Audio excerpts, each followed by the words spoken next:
was so over. Oh, it was so over. Oh, so over, so over. But now it's so back, baby. Let's fucking go. AEW back, so back. It's never been more back than it is right now. Now's the time. Let's celebrate. Oh, back in the game. Feeling great. No more doubts. No debate. Whoa. AEW's fate. We are so back. We are so back, so back. It's never been more back. It was so over.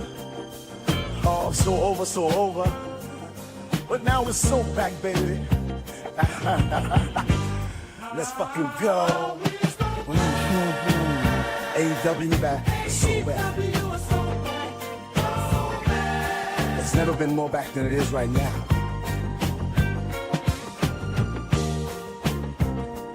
Now's the time. Let's celebrate. Oh, back in the game. Feeling great. No more doubts. No debate. Whoa. AEW's fate. We are so back. We are so back, so back. It's never been more back. It was so over. Oh, so over, so over. But now it's so back, baby. Let's fucking go. AEW back, so back. It's never been more back than it is right now. Hey, ladies and gentlemen, don't forget, all right? Make sure you log it in. And you remember to check out my good friends over at the Broken Table Podcast live on YouTube. These are some of my good friends. They have some of the best topics going on. They're talking about a lot of good things. And also, they like to put over the Prince Nana dance. Hey, I swerve and I drive. I swerve and I drive. Hey. Don't forget, tune in, log on to the Broken Tables Podcast live on YouTube, my friends.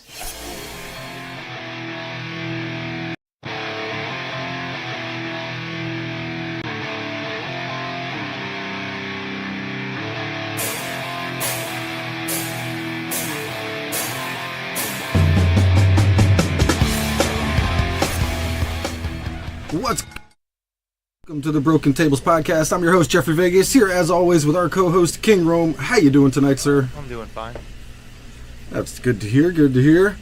Man, I wanted to just start right away with Ricky Starks, man. He seems to be trying to stir up a dust storm, keeping himself relevant out there.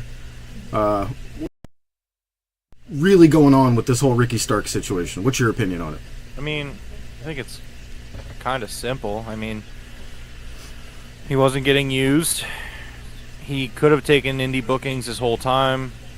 He finally decided to take an indie booking or indie bookings for a company that it may not be partnered with WWE as strongly as TNA, but I mean, Brett Lauderdale has friends over there, including Stephanie McMahon. Like, it is a promotion of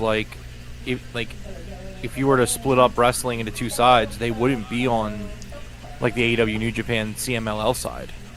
They just wouldn't be. So I mean, they knew that Ricky knew that going to GCW he could do that type of thing and say that type of stuff, and he can be as negative as he wants and try to play the victim all he wants. But at the end of the day, like, a lot of it's on him. It's like we've heard the reports over the months is that like he's turned down creative, this, that, the third, and look, if you make it clear you're going to go to the competition that would put you out of business, I want to be pro wrestler, right? And the people that push so Tony Khan should release people, and WWE, WWE doesn't do that. Like, at the end of the day, anything that WWE sets the precedent for. Like, I don't think you can get upset with Tony Khan and AEW for, at the very least, trying to compete back and do the same thing. I mean, in a perfect world, like, yeah, I think that, like, wrestlers should go work where they want to work. But, like, this world's not fucking perfect at all. So it's like... Yeah. And so, like, you know, and then he got pulled from the GCW bookings, but it's like AEW made it really clear through Fightful that, like, he could still go work other bookings. It's just like they're not going to let him go there and shit talk the company. Like, they're just not going to do that. Yeah.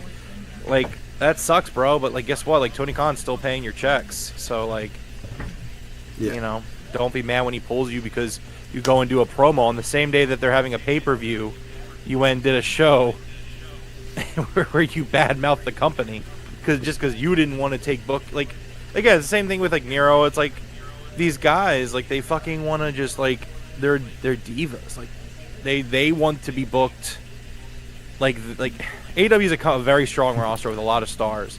At the end of the day, like, they cycle through people. Like, that's just kind of how it is because there's so much talent on the AEW roster. It's just like everyone gets their time to shine. But, like, and Ricky's still young. Like, it's not like Ricky's, like, chasing 40, like, running out of time. Like, I don't know, man. It's just like, at the end of the day, like, I don't really feel sorry for Ricky. I think if Ricky really wanted to be on TV, he could be. He just doesn't want to. He just doesn't want to do what wrestling does. Like, sometimes you got to do the job, man. That sucks. So, yeah, Coach, let's say what's up to the chat real quick. We got Coach, we got King, we got the Day Trading Doge. Welcome, everybody. Sorry if I missed anybody. My feed I can't scroll up right now. But I've heard people saying that the Effie thing was not the reason, but you could definitely, you know, think that it was. What up, Cody? I did see the Effie stuff as well. But, like, I actually didn't see that. No, so Effie went on a podcast, and he, like, kind of what Coach said. He was talking about Shad Khan, Tony's family, and that's why Ricky got pulled from those shows. No, I understand that that's why Ricky got pulled from GCW. But, like, at the end of the day, like, we know where Ricky's going, and we know the thing. Like, he's doing interviews. I believe I saw a snippet with Fightful where he's talking about, like, I don't know why they're not using me. It's like, you do know why they're not using me. Yeah, it's exactly what I've been saying. I'm like, you do know. What I'm referring to in general is that stuff. Obviously, I was kind of watching an AEW pay-per-view on Sunday. Like, I wouldn't be surprised if it's gone all the way, like, I wouldn't say he's asked for his release, but I feel like Ricky's at least hinted to Tony, like, could you please release me so I can go be with Cody? And you know what? He's not going to release anybody that is going to flip over to the other side. Yeah, he's going to let you sit in backstage at the Royal Rumble. Like, again, like, correct, Coach. What I said wasn't the whole story, but, like, we've talked about it. Like, anyone that's been here week in and week out, like, we've talked about Ricky Starks and all the reasons why these things are happening. It's just kind of. I just think it's just part of the business. I don't think it's as deep as some people are making it. I really think Ricky just made it clear he was going to be going and joining Cody eventually. And Tony was like, fine, you could sit at home until spring of 2025 when your contract is up. You know what I mean? It seems like he's doing the same with Miro. So I think there's a difference there, man. Like, QT's working, like, backstage, like, producer. Like, I don't, like, for the record, I wouldn't have taken QT back. Like, that's just me. But I'm not there backstage. I mean, you know what I mean? Like, if Tony's looking at it, it's like, hey, like, QT does good backstage work. Like, there's a big difference between an on-screen performer and a behind-the-scenes kind of guy. Like, in my opinion. Like, I think that there's two differences there. But I looked into the... Like, I get it. Like, it's a fair point that Coach makes there. So I looked into the QT stuff, right? And I kind of, like, I really dug into it today because I actually didn't understand what happened with QT. I kind of missed the whole thing other than him just saying he wanted to leave. Mm-hmm. So he made it clear to Tony that he wanted to be more of a wrestler.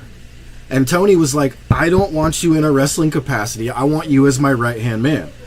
And he's like, if you really want to go be a wrestler, go test the waters and see if somebody will sign you. Well, also, so he actually left on good terms with Tony, looking for a place that would let him wrestle. That was going to be my follow-up, though. Like, if I recall correctly, I don't recall QT making any sort of fuss when he left, either. Like, no, he left on good terms. And when he tried to get a thing with NXT, like, hey, I want to wrestle, they were like, yeah, we're not interested in you wrestling either. So then he went back to Tony and was like, all right, nobody wants me to wrestle, so I'll be your right-hand man. And that's what he does. He does a lot of shit for Tony backstage. So I totally see where that could, like, kind of look like a little bit of a hypocritical there, but there's a lot more to the QT Marshall thing. He's not just being like, can you release me so I can go to WWE? You know, that's not what he was doing. Yeah, I mean, I think it definitely, the circumstances definitely dictate. Like, I'll give you like a real life example for me, right? So, like, obviously, I mean, we've talked about it. I work, like, I'm in management, and just a couple weeks ago, we brought back an employee who left on good terms. They thought that they could find a better opportunity elsewhere. A couple months ago, like later, like 2 months down the line, called me, said, hey, I was wrong. Can I have my job back? You know what I said? Yeah. Have I had terrible employees who have had to fire or like ask for their jobs back as well? Yeah. And one of them I said no to, and one of them I said yes to. I'll let you use common sense and figure out which one I said yes to and which one I said no to. It's just like circumstances matter. Like, I'm sure, like, you can look at it from the light of, like, well, it's just hypocritical, but again, like, so it's not fully the same. Yeah, and Coach, that's another one that's not the same. Dustin has made it clear to Tony that he's finishing his career in AEW. He has no desire to leave. That's a completely different situation. Yeah, Dustin's been in everything. Yeah, it's his family. Like, it's your brother. Like, it's just different. Like, he knows he's got Dustin locked up. Like, Dustin is a major backstage figure. He's made no, there's not even anything that would make Tony think he wants to leave. You know what I mean? Like, yeah, no, it's just not the same thing at all. Yeah, and Coach, you're missing the one point that we're getting at of that Ricky's made it clear he wanted to leave. Like, exactly. That's where we're getting at. That's why it's different. Right. Dustin has made it clear that he is retiring in AEW. His contract that he's on is his last contract, unless he extends it. But even then, that's it. I could still see QT saying I wanted to leave, but he didn't say that. He's like, I want to wrestle, and if you won't, do you mind if I go see if someone else will? You know what I mean? That's what happened with QT. So it's close. No, I get it. Coach is a Ricky fan, so I get it. Like, you want what's best for the performer for Cody or for Cody. For Ricky. Listen. And that's totally fine. And I wish Ricky the best when his contract expires. But again, it's how you handle a situation that matters. Even Ricky hasn't handled situations well. He sits at home, doesn't take any indie bookings, and complains about why he's not wrestling. He's like, I'm sitting at home for all this time. You could go out and wrestle, but you don't feel a need to. You don't feel a pressure to, because you know that you're going where you're going next. You know you have your next thing set up, and they will gladly sign you. I will admit, Coach, I don't have any proof of that. It's just something that I strongly have felt from his actions, I guess would be the words. So I'll admit that. I have no proof of him, making it clear he wants to leave. That is a personal opinion. But listen, I'm only saying a lot of this because I love Ricky Starks. I want him to stay here.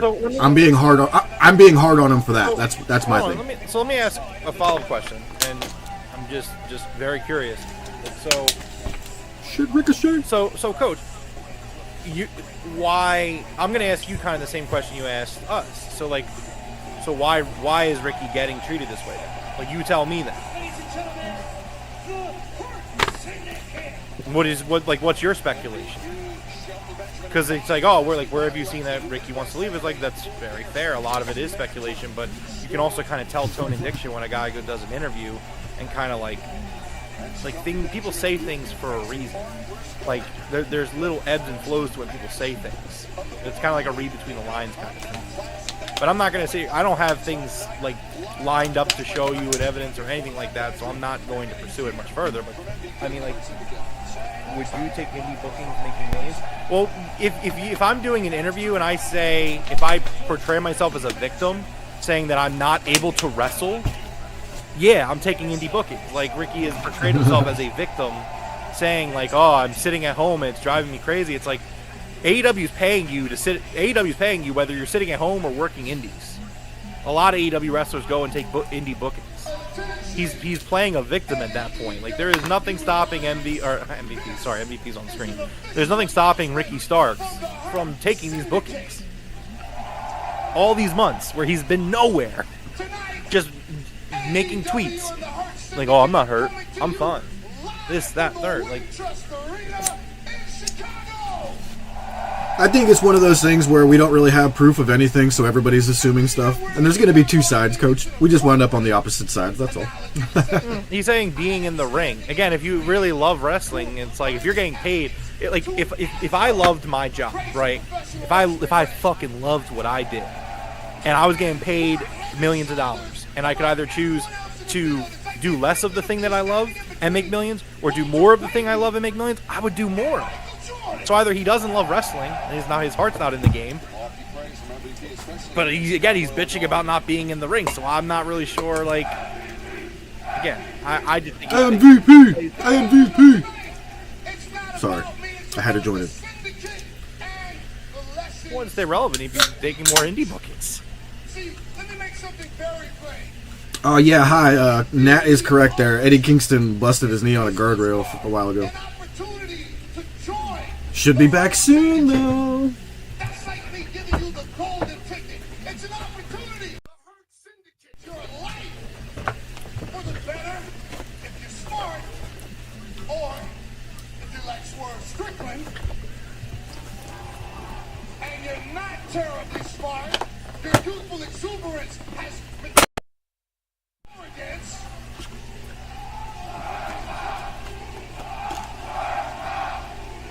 Swerve's house? Whose house? Funny you should feel that way, because the almighty Bobby Lashley at full gear beat the snot out of Swerve Strickland.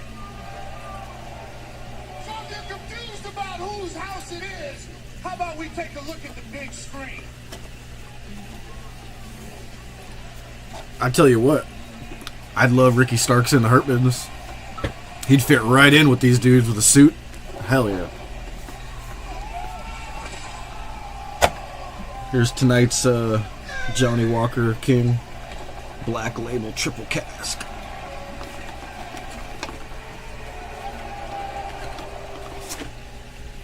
Has she, Coach? She has said something to the effect of, like, I see myself at some point like ending my career back in WWE. Yeah, I don't like that. I mean, but you know, sure, but at the end of the day, what is she doing in the present? Say none of us are super high on Mercedes anyway at the moment, right? Oh shit, this is the new bottle. Oof, I almost cracked the new bottle.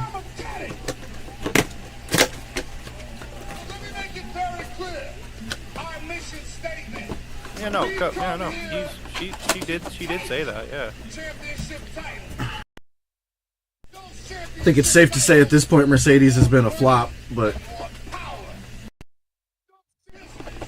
Literally just had one of the best.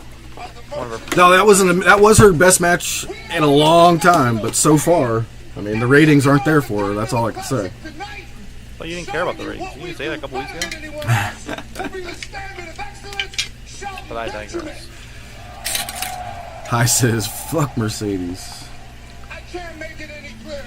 We are the absolute best in the industry. Actually, no, Coach. I actually that, so I'm not a big fan. Not a big fan. She said that at all. I mean, obviously, I don't want anyone to go to WWE. I spilled in my lap.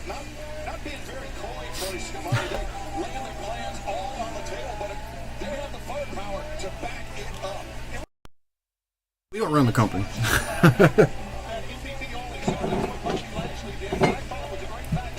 If I had heard Mercedes say that, I definitely wouldn't have been giving her that massive push I did. Yeah, no, that's what he does, you know. In our first match, Continental Flashing Match, that's right, Shelton Benjamin, Mark Briscoe, two men that have met numerous times in tag team competition, their first ever one-on-one bout to kick off the action here tonight on Dynamite, and to kick off the action in the 2024 Continental Classic. You see MVP Bobby Lashley leaving the ringside area. That's because, Nigel, Lay off the White Claw. Oh man, it's Red Bull and whiskey. Yeah, I actually was unaware, Coach. I don't watch a lot of those interviews.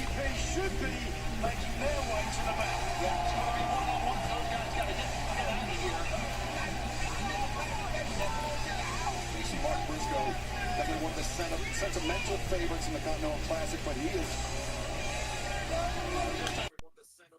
This was before All In.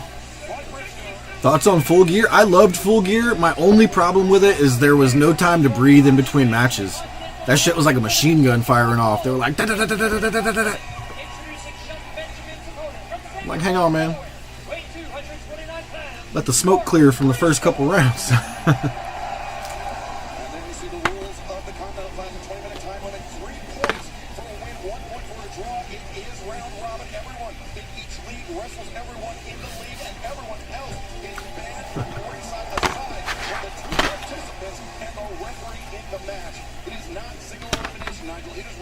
Akin to European soccer. And I say that because you're British. I am British and I am aware of football, which is the proper name for it, because you kick the ball with your foot, rather than what you call, which is the proper name.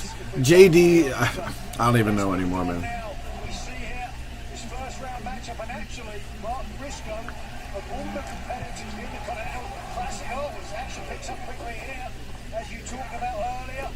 Is the most experience in the ring with Shelton Benjamin. That's right. Mark Briscoe, along with his late brother Jay, numerous tag team battles with Shelton Benjamin and his former tag team partner Charlie Haas. Yeah, Coach, that's something I was wondering as well. Rome, what do you think about Buddy not being in the C2? You think we got some plans for Buddy, or you think they just, had other people in there? I think that there's a lot of talent in the C2, a lot like last year. There's a lot of matches that I'm very much excited for. I think that being said, I mean, it is another year where Mark Briscoe is in the C2. And, I mean, again, like I would still continue to critique that. I think that I understand there's storylines going on that maybe you don't want to put guys in the C2 because you have to have other things going on at the same time. But, I mean, I actually want to look up the brackets again because I haven't looked at them for a few days, actually, to be honest with you. Yeah, I mean, you hit the nail on the head there, Coach. I was about to say it. I was like, well, he's here to take an L from Shelton Benjamin. I don't think Buddy, we would have wanted him to lose to Shelton. Obviously, you would have restructured the tournament if he was in it, but... So, looking at the leagues, because again, admittedly, I haven't looked at them since Saturday or Sunday, whatever night they came out. I think it was Sunday night. They picked a terrible time to do it. They did it during the Eagles game. I don't know why they did that. So the Blue League, outside of Mark Briscoe, I think it's phenomenal. You got Okada, you got Kyle Fletcher, Daniel Garcia, Mark Briscoe, Shelton Benjamin, the Beast Mordos. Honestly, you take Mark Briscoe out of that, I'm very happy with that. I think that there's a lot of great talent on that side. And then the Gold League, I think the Gold League is just about perfect, actually. Darby Allin, Claudio, Will Ospreay, Ricochet, Brody King, and Juice. I mean, like, obviously you can go down to preference and, like, say, like, oh, this guy over this guy, but, like, I think that's a perfect side. I mean, does anyone have an issue with any of those guys I just said legitimately being in the Continental Classic? Not at all. The only one is Mark Briscoe, so I would say it's an improvement over last year, because last year there was like 3 people. I think it was Mark Briscoe, Jay Lethal, and there was someone else I don't remember. But it was like, what are we doing? It should be like the best of the best. So, I mean, I would say that is that there's definitely a lot of, I think it's definitely an improvement over last year, which is kind of funny considering that last year at least Bryan Danielson was in it. Like this year we don't have Bryan Danielson. So, what's up, Michael Duke? Say happy Thanksgiving, everybody. So, I mean, we could also look at, so if we're going to say, Tony's doing bad in one direction, let's go this other direction here of Shelton Benjamin. Shelton Benjamin has already done better in AEW than his entire past 10 years in WWE. Like, they've already made this man his character's better, everything about him is better. So, got to give credit where it's due. I mean, again, Mark Briscoe's the only one I really have an issue with. It's just, I think a lot of things that Mark Briscoe does, he's just overused. I just where he's booked is just. I tell you what, since we were talking about Ricky earlier, Ricky would really have been a very good replacement for Mark in this spot. If Ricky had been in here instead of Mark, this fucking tournament would be perfect. Again, I'll pose the question then, like you know, let's say I know nothing. I don't know jack shit. I don't know what I'm talking about. Let's say. Why is Ricky not being booked then? And if I was, playing the devil's advocate to my argument, I'd say because he's a punk guy. That's why. So, maybe. Yeah. I mean, FDR were punk guys. Yeah. They've been booked. Jamie Hayter. House of Black were punk guys. I mean, they've been booked. I mean, maybe not as prominently as some would like. I mean, the only punk guys who I like, the Bang Bang Gang, were punk guys. The only punk guys that really don't get booked are Ricky and Danhausen. And again, full disclosure, obviously, Punk's my favorite of all time. So it's like, I'm not throwing shade. It is what it is.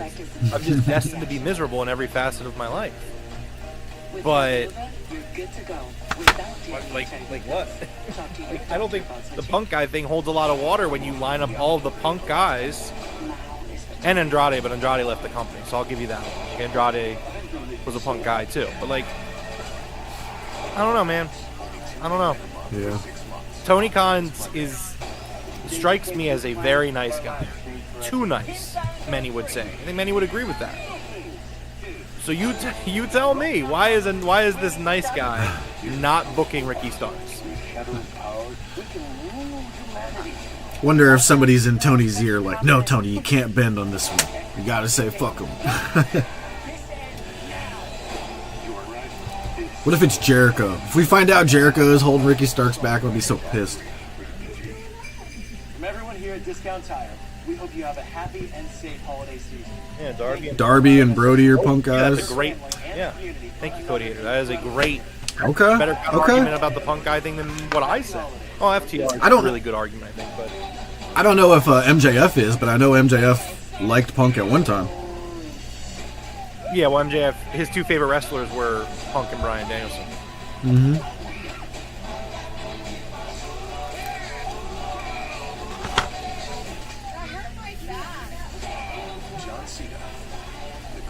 Yeah, I would get rid of the star too, Michael. So Coach says he's got Fletcher beating Ospreay to win the C2. You think Fletcher's gonna get the win after what he's done to Ospreay? So I'm actually going a little bit of a different route. I think Okada's going to win the Blue League. Yeah, because Okada's the champ. So yeah, I would like some clarification on how this works. So is every match in the C2 a Continental title match, or is it by the end of the tournament, whoever's left standing is the Continental champion? What's the rule here? Which, well, I mean, obviously we'll find out when we get there. But yeah. So I could see it being So here, judging by what they've done, they have the belt on the ramp, right? On a podium. That would signal to me that there's no longer a champion, and then the tournament will finish with a new champion.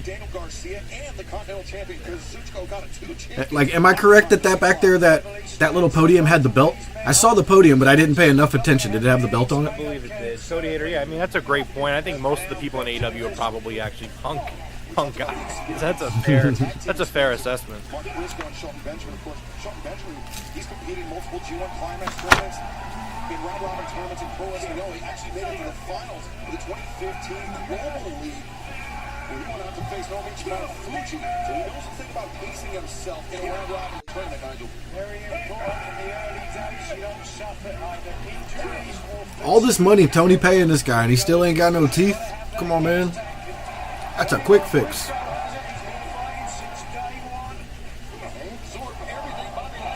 Oh, snap. Michael Duke so embarrassed by the Cowboys he changed his profile pic. Tell me, is that your softball team, Michael? I like that logo. Still going to be kind of resentful after losing the Ring of Honor title.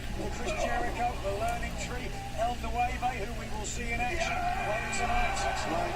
2 years to the day from the lifetime Jericho. Okada doesn't defend the belt.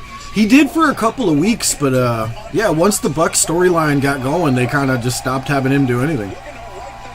He was just there to call people a bitch. Yeah, it is a great match.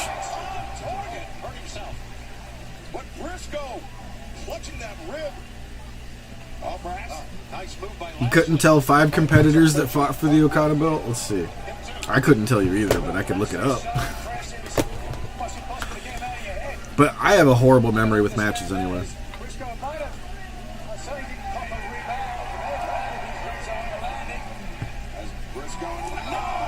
Ooh, that looked nasty. Elbow drop off the apron to the outside. I think she is, Cody. I don't know. Briscoe perhaps looking for another froggy bow with an injury or a potential injury to the ring. Not sure the wisdom in that, but Briscoe, Benjamin's prone here. And the knees were up by Shelton Benjamin. Lured us all in that time, didn't he? Including, most importantly, holy smokes, he landed on his head. High angle. Briscoe. Damn, bro. Nah, you ain't got CTE, bro. Don't say that. Benjamin is unbelievable. Benjamin, No choice but to believe it.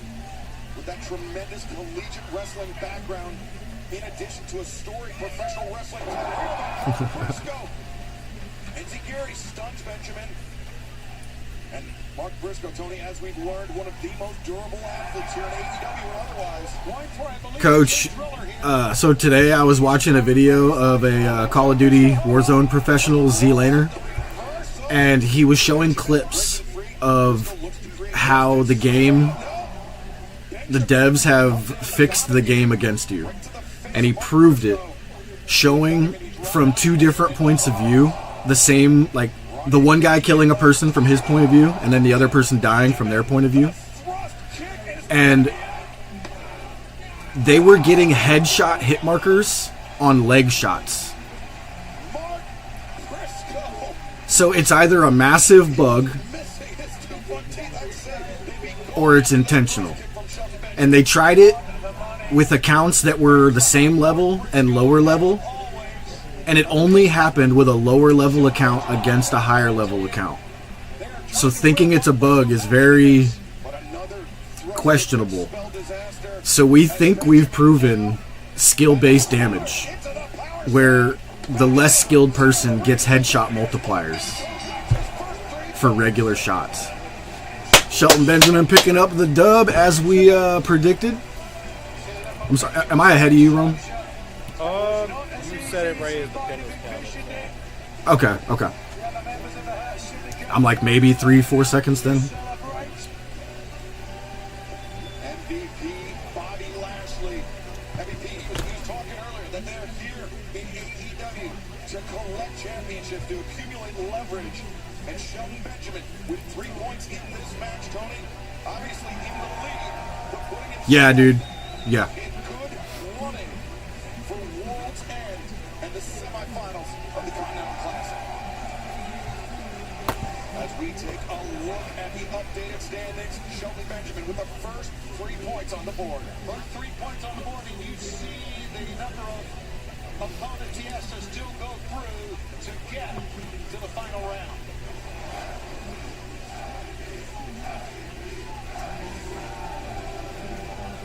Not how Mark Briscoe wanted to begin the tournament, but Shelton Benjamin, 3 points on the board in the blue league.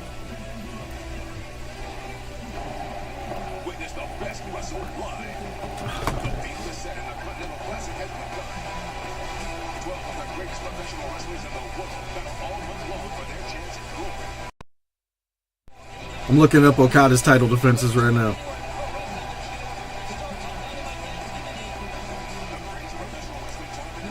Yeah, well, I don't even think Rome's on Twitter anymore, so that the grifter, he doesn't even get to see any of that shit. And even if you were, like, he's blocked, right?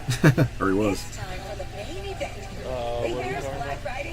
Fucking, what's his face? JD gave 1 star to fucking Ospreay and Fletcher. He's like, that's what's wrong with wrestling. Guy, but I mean, I blocked him, and the moderation actually worked. So fucking on crack, dude. I don't say anything to anything I say. Nor do I even think about it.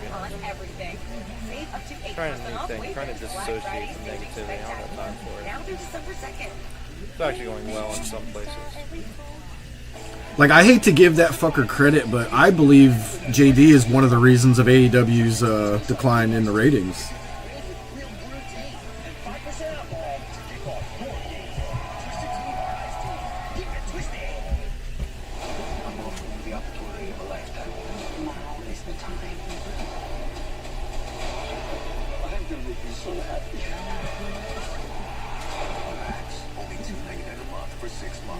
Alright, so we have Continental title match against Kyle O'Reilly. I remember that match.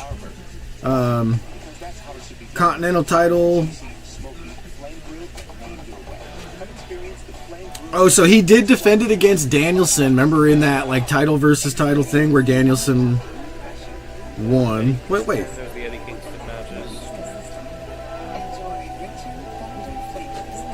He defeated Sammy Guevara, but I believe that was an eliminator match.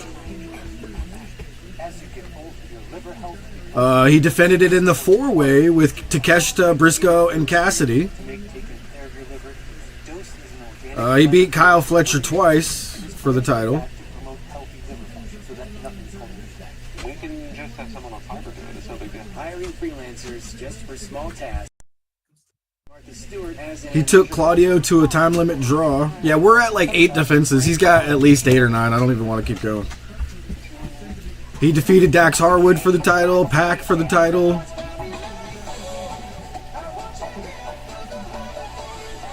Yeah.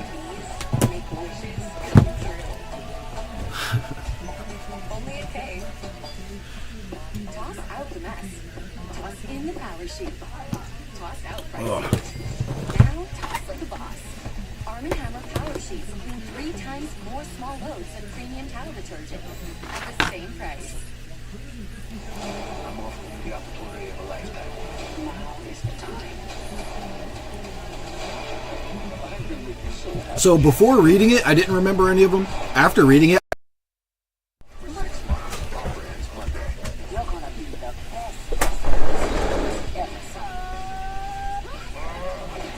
Invincible Fight Girl. A new episode Saturday at 9.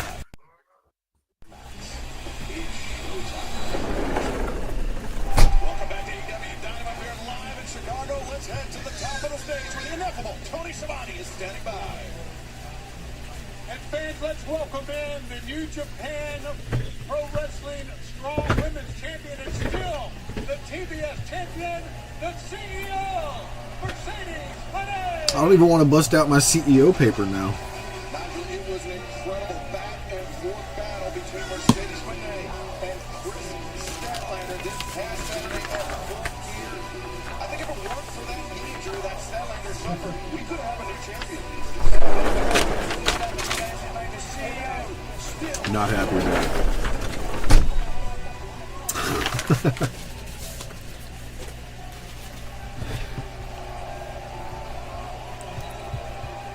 Chicago!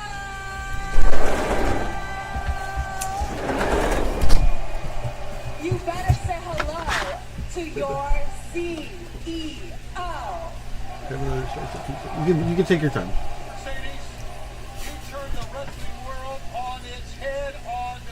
Ultimo Guerrero. Oh, yeah.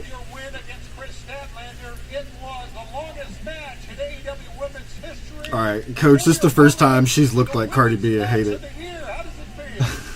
You ruined it, Coach. Tony, I have to tell you, it feels like money. But honestly, Tony, if I can have this, Chris Statlander gave me one of the hardest fights of my entire career. And she proved that she Did you see the match with Statlander, Coach? It was incredible. But I am the greatest TBS champion of all time. I showed the entire world. I want Camille to take that arm thing off and clothesline her right now. Right. So, Camille, since you can't get anything done right, I just wanted to tell you that your shut up!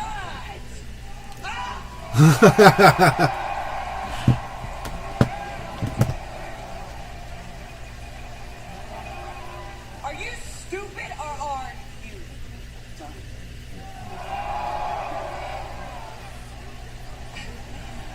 You can't fire me because I quit. For the Brickhouse, Camille no longer in the employ of the CEO. Wow, Camille making a statement at the expense of Mercedes Moné. Fans, let's take you back to this past Saturday at Full Gear. Oh god, I can hear that shriek through the mic. What? The world is obsessed with this family. Hey, Big Justice. AJ, Big Justice. The Rizzler. GT Marshall's walking into it tonight.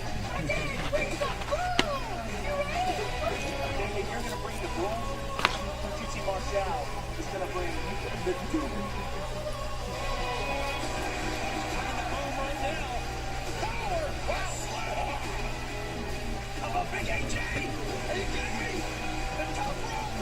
Ah.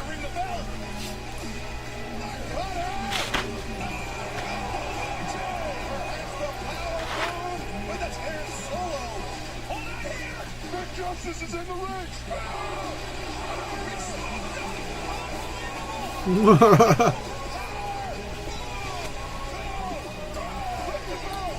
That match was such a success, dude. Everybody that I saw tweet about it was like, God damn it, if I didn't have fucking fun while watching that, you know? Oh, come on, wait, what?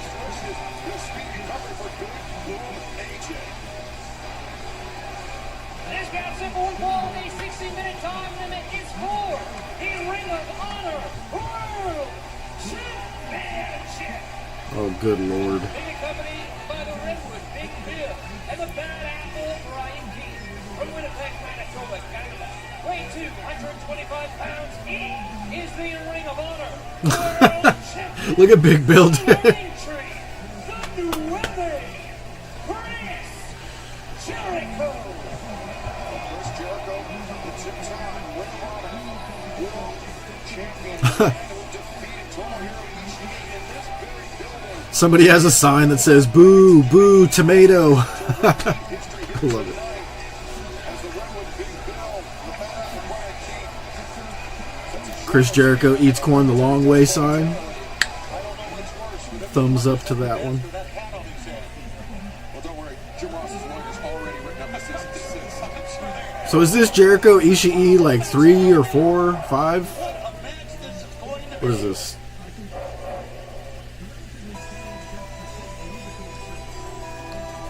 You saw the Rizzler, Michael? Listen, Big Justice did good. The Rizzler looked like he was scared out of his mind. That little kid looked like he was like, holy shit, I didn't expect this many people. Tomohiro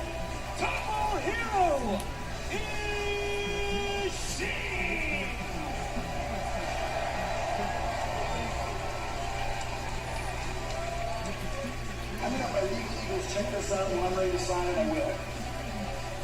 Oh yeah, I forgot. We actually enjoyed the last Jericho segment. Okay.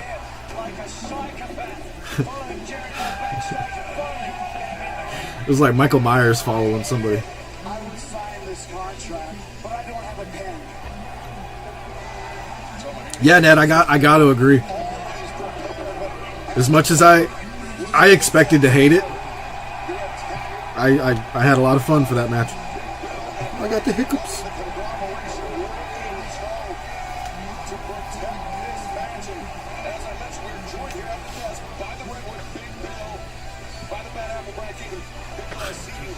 We got you guys a little learning sapling now. Hopefully one day, proper care, it grows into a tree, water it, plenty of sunlight, and spit it. That's right. There you go. Thank you. A lot of respect for this. Thank you. Yes, as you should. Thank you. Yeah, Cody, I heard about that. I don't know if we've heard it's true or not, but Between Chris Jericho and Tomohiro Ishii right here on Thanksgiving Eve from the Wintrust in Chicago. and it was a chop battle, to put it lightly, Nigel. Certainly a battle of will, and Big Bill, as you're watching this now, this is the second time Ishii is facing Jericho for the Ring of Honor title. Do you think Ishii might have learned something from their first encounter? I mean, if he was taking notes, as he should have, because he's in there with the learning tree, he probably did learn something. Okay. I'll tell you what, these people in Chicago are fully behind Chris Jericho. He gets the Chicago people going quicker than Devin Hester in Super Bowl 41, I'll tell you that. Great call back to well, and Jericho and Ishii engaging in this back and forth chop battle, special quarter coming up this Saturday. Collision, special start time, 4 p.m. Eastern, 1 p.m. Pacific, immediately followed by Rampage. 3 straight hours of action this Saturday on TNT, including Continental Classic action. Yeah, I think he was just assuming that because every time anybody tried to talk to Kylie Ray about it, she just ignored it or changed the subject. So they just like assumed.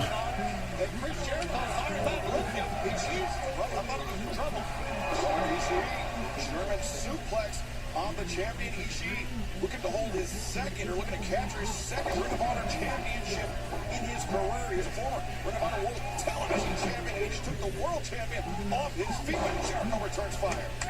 You know, Big Bill, you and the Bad Apple both are great pro wrestlers, but you seem to have flourished under the guidance of Chris Jericho. That's right. The thing is, we consider ourselves, you know, a group, you know, a tree that is taller than the down by the wind every time. So we like to think that we're on the same level. All three of us in this group, we're all equal parts in this group. Some beers and blunt wraps. Sounds like a good time. Repeat that, Big Bill. Could you repeat that first? A tree that grows taller than the forest will get blown down. Well, not for me though. I'm allergic to beer. That sounds like a bad time for me, actually. That is insightful. It's a figure of speech, you know. Everything goes over. That's why I brew my own mead, King. Have I ever told you that? Probably have.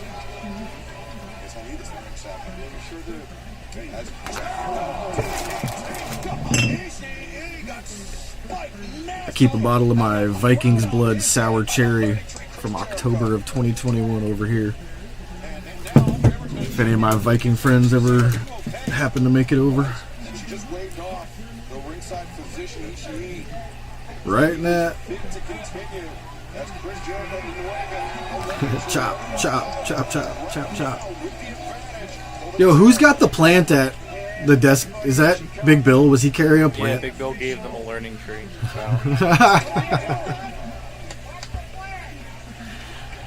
Listen, if this ends with Big Bill killing Jericho, I'll be okay with it. But if it doesn't, I don't know. Chris Jericho tearing apart our announce desk. What are you doing? We got a Sapling here with us. Well, drive that balance from our announce desk into the lower back, the kidneys of Tomohiro Ishii. All right, we got to regroup here. And Ishii's got to regroup as well. Let's share some more insight if you can, Big Bill. Tell us a little bit more about what you've been learning under the guidance of the learning tree. You know, I have learned that a society will only grow great if they plant trees in whose shade they will never sit. And that's something that, you know, especially Excalibur and Tony here should take note of. Maybe write that down. Let's see you get my iPad here. Maybe give it a little boop, boop, boop, beep, pop, pop, pop down there. And see that on the wall of Oh, shit, King. Open-handed strikes being exchanged by champion and challenger. Left and right, back and forth. Fat girls need love too. The physicality in this match has been incredible. Oh, that hurt the learning tree. Ishii and Jericho battering one another. You see Ishii not escaping unscathed. I wish I was still in contact with my friend Clayton from high school. We used to say that shit like every day. Oh, Chris Jericho's bleeding from the mouth. Thunderous shots reverberating throughout the arena. And this Ring of Honor World Championship match continues in picture-in-picture.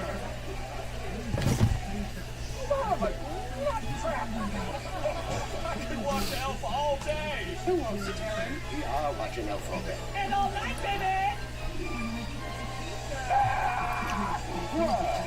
Oh, he's an angry elf. He's an angry elf. That's one of my favorite scenes in a Christmas movie ever, dude. Sit on a throne of lies. 24 Hours of Elf starts Friday at 8, part of all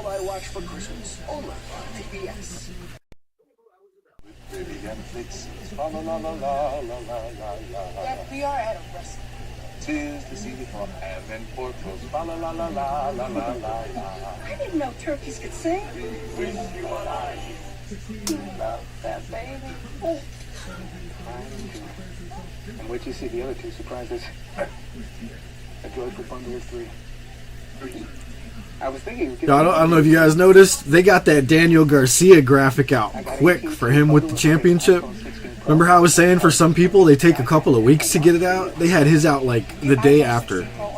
I was like, thank you. I think that means they actually care about Daniel Garcia. Like, they're going to push this kid. I think he's going to get a nice run. Savings like these make wishes come true. Only at Cave.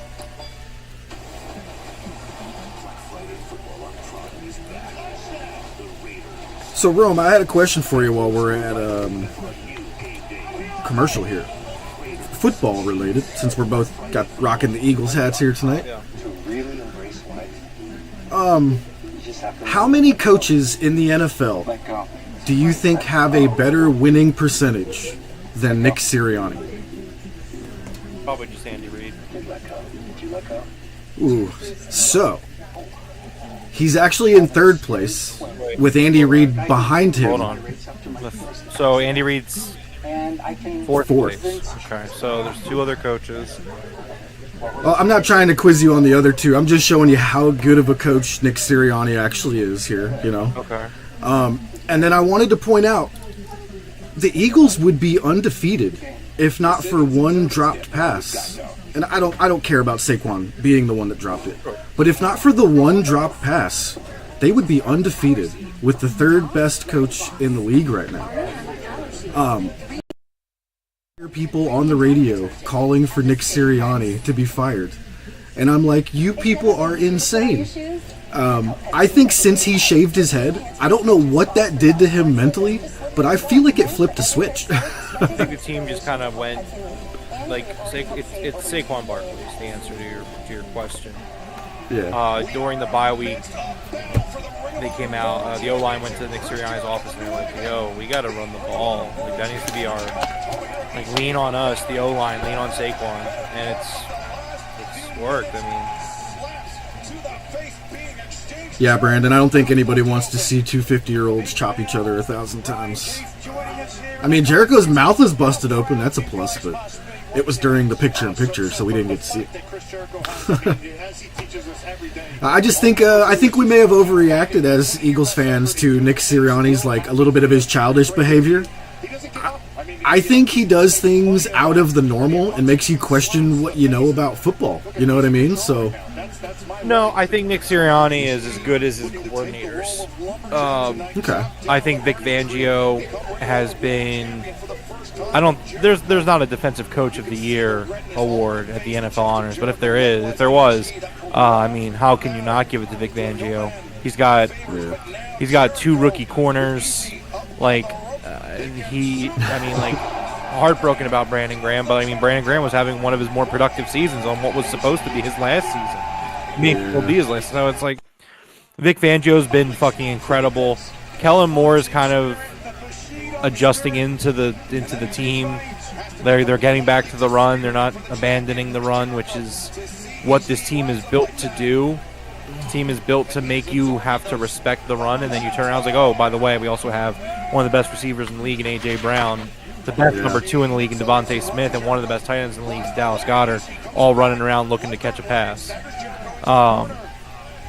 So it's like Nick deserves the blame, as much blame as he does credit. I mean, like, it is his team, he is the head coach. But I mean, I don't think Nick Sirianni is just because they're winning games or losing games. I don't think he's something that he's not. It's just he's a culture guy, and if they're winning, it means that the culture's good. It's good, but when it comes down to it, when the team needs an X's and O's guy, like, he's not that guy. He won't be that guy. If Kellen Moore doesn't have an answer, if Vic Fangio doesn't have an answer, then the team most likely doesn't have an answer. I think I could. I think it'd be safe to say I think Vic's got the answers. He seems like he's got it figured out right now.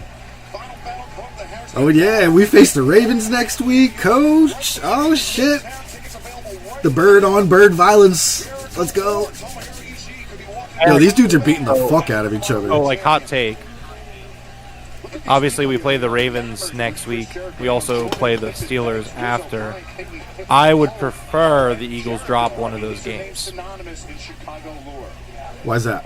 I want the team to get punched in the mouth and take a loss. I just feel like most of the time those teams that go through the regular season and they're like unopposed, I just feel like we see it too many times when those teams kind of like fall apart in the playoffs.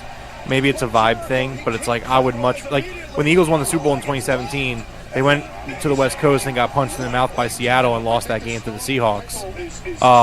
And then they didn't lose a meaningful game for the rest of the season, so including the postseason. So I would. The Eagles right now are like steamrolling, like they are handling business firmly. And I'm not gonna disrespect the Ravens or the Steelers. I think they're both legit teams, and I'm not saying that I'm not saying I want like them to luck into beating the Eagles because I think they're good teams who can beat the Eagles. But from a vibe perspective, I would be very okay with this with either of those teams beating the Eagles. One of them specifically, not both, obviously, but vibe-wise, I would totally be okay if the Ravens punched us in the mouth on Sunday and got away with one. Or not the Ravens and the Steelers the next week, because after that, the regular season, we're kind of coasting. I mean, we don't get on a plane for the rest of the regular season. Like we take the bus to Baltimore, we take the train to Washington, but it's just like we play all of our division rivals again, and then I think that's it. I mean. So, I'll say earlier in the season, I had this marked down as an L for the Eagles. But going by the last few games for both teams, I mean, my heart tells me we crushed them. But my brain is saying they're going to put up a great fight. Okay, we were calling this a bad match, and it's still kind of a bad wrestling match. These dudes are literally punching each other in the fucking face as hard as they can. They're both bleeding from the nose and the mouth. They're having a New Japan match. This is crazy. So, Michael, here, let me run down for you what I was looking at. So, this is going by career winning percentage. So, the number one coach in the league right now by win percentage is Jim Harbaugh with a 68%. Almost 69. He's 68.8. Number 2 is actually Matt LaFleur with a 65.6. Nick Sirianni, 64.3. And then Andy Reid with a 63.9. And Sean McDermott, 62.4. So there's your top 5 coaches in the league right now by their winning percentage. And that's over their career. That's a wild top 5. The only one I literally expected to be in there is Andy Reid, and he's number 4. Well, also it's percentage. I mean, like, Andy Reid's going to have... It's going to be more difficult for Andy Reid to have a higher percentage because he's been an NFL head coach for 24 years. It's a lot easier for Matt LaFleur to have a higher percentage, or Nick Sirianni to have a higher percentage when, like, Matt LaFleur's been a head coach for, what, 3 years? Sirianni 4 years? 3 years as well? I think. Yeah. 4. I think it's been 4 years actually for Sirianni.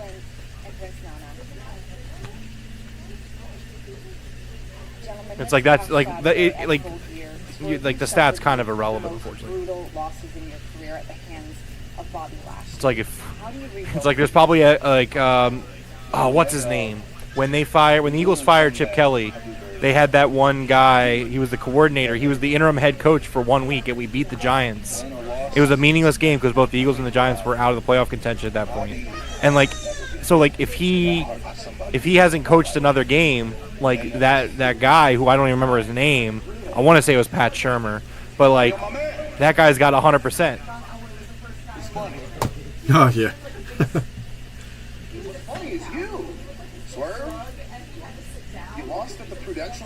Oh shit, Max and Swerve. Isn't that the same building where I beat you for the tag team titles?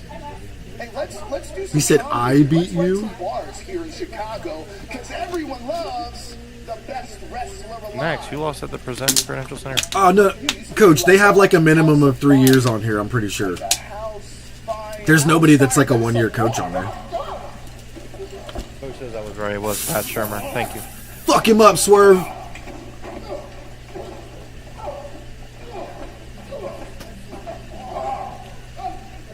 This is probably going to lead to Max saying, like, Anthony, where were you?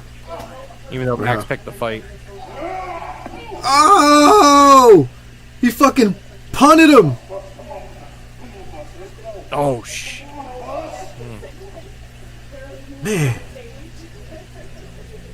Say, Randy Orton used to write people off TV with that shit.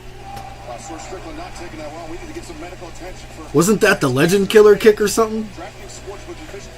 Did AEW find a new venue for Australia? Yes, they did. They moved it to a smaller venue. And the cool thing was everybody's tickets just automatically switched over to the other venue. So nobody had to do anything.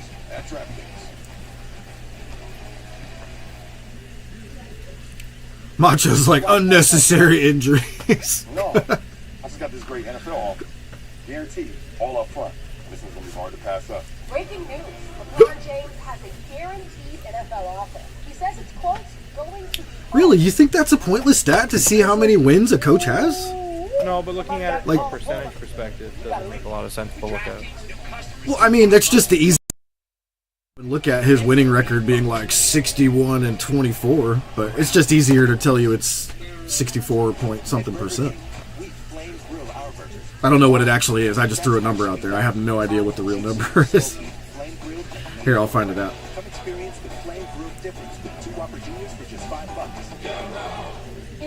And we got to know that he did inherit a Super Bowl winning team. You know what I mean? So, like, Who? I'm just... Sirianni. No, he didn't. What, 2 years before that we won, right? Or was it... How long did Doug stay after the Super Bowl? They won 4 games the year that they fired Doug. Ah, you're right. Well, I'm saying, like, that team was still a bunch of the Super Bowl winning guys. A lot of them were gone by the time Sirianni got hired. You're right. Jalen wasn't there. Yeah, you're right. Oh, yeah, they traded Carson right when Sirianni... There weren't a lot of guys left. A lot of them left after 2018. Listen, I still think my point's valid because we would be undefeated this year if not for one dropped pass. No, I mean, that part's fine, yeah. All right, so in 2021, win-loss for Nick was 9-8. Okay, so he's 43-19. We went 9-8, 14-3, 11-6, 9-2. Hold on, 9-2's not right. Didn't we go 10 and...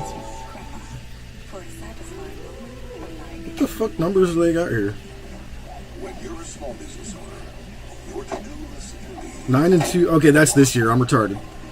I'm drunk. I'm sorry, not retarded. That's a great point. How many times have the cow... Like, Jerry Jones said something today about... Or no, not today, but he said it like last week where it's like, hey, like we're a competitive team every single year. It's like we lead, like we're high up there in terms of like wins over the last like 20-something years. It's like, yeah, you are. That is a factually correct statement. Yeah, Mike McCarthy was in that top 10 before this year. He's fucking plummeted after that. And then not even, clowns on the Steelers. He's like, Tomlin never loses, in the regular season. Yeah. Tomlin was 6th, by the way. He was right out of the top 5 at number 6. Exactly. Let's see. Okay, here. Let's take a look at winning playoff record. That should show you who's actually legit. All right. Oh shit, Hangman. Forget everything else, Rob. Hangman Adam Page, who, as we saw to kick off our program earlier tonight, Nigel came to the ring at the saw that, Nat. Oh god, I hope they bring McCarthy back next year. I think that's to get the team. I think the Cowboys got to run it back. I honestly think that's just to get the team to shut up about him being a lame duck, because he can still fire him. Dak Prescott is not playing a whole season this year. I think they owe McCarthy a chance to let him have his quarterback for the entire season. Jerry Jones should do the right thing and extend McCarthy for the next 20 years. Cowboy steps in the ring. Maybe we'll get some more answers here now. All right, Hangman, I want to go over a few things in full gear. This past Saturday, you lose your match to Jay White. Just stating the facts here, okay? You then attack our EVP, Christopher Daniels. Then at the end of the night, you come out, attack Wheeler Yuta, and then seemingly are helping Christian Cage secure his world title match. So help us wrap our head around what went world title match. First of all, if Christopher Daniels wants to get in my way, I will knock him back down on his ass, and the next time he will not get back up. Do you understand me? And as for Full Gear, I made a deal, and I kept up my end of the deal. And Christian, if you had been able to keep up your end of the deal, then I'd be back home tomorrow for lunch, going to town on a bowl of stuffing with the World Championship around my waist. It's because their division is ass, Nat. Except for the Ravens this year. You failed. So tonight, I will do what I should have done in the first place and let me make myself very absolutely clear if I haven't before. My intention is and has always been to be the AEW Men's World Champion. Yeah! It should have never been Swerve. It shouldn't have been Brian's. It shouldn't be Mox's. And it damn sure won't be Christian's, because that championship is and always has been mine. Yes. Apparently, I'm at a page and Christian Cage striking a bargain where I guess Christian would... Oh, shit, we're continuing this. Let's go! Championship, Christian was successful in wresting away from John Moxley. No speculation, but let's see what Jay White... That's what I just said, King. I was like, yes, continue Switchblade and Hangman. Yes. Give me more. Stay with us, Hanger. Guns up for my Chicago. Go, members! You see, this is perfect, Hanger, because I have a question for you. Tell Mr. Page, what happened in your match with Switchblade Jay White at Full Gear? That's a bit hard for him. How about this one, Hanger? What happened in your match with Switchblade Jay White at Wrestle Dream? See, you may have forgotten, but Chicago remembers. You lost both of those matches. Switchblade beat the Hangman again. So if anybody is going after our one true king and the AEW World Championship, it will not be the Hangman. It will be the Switchblade.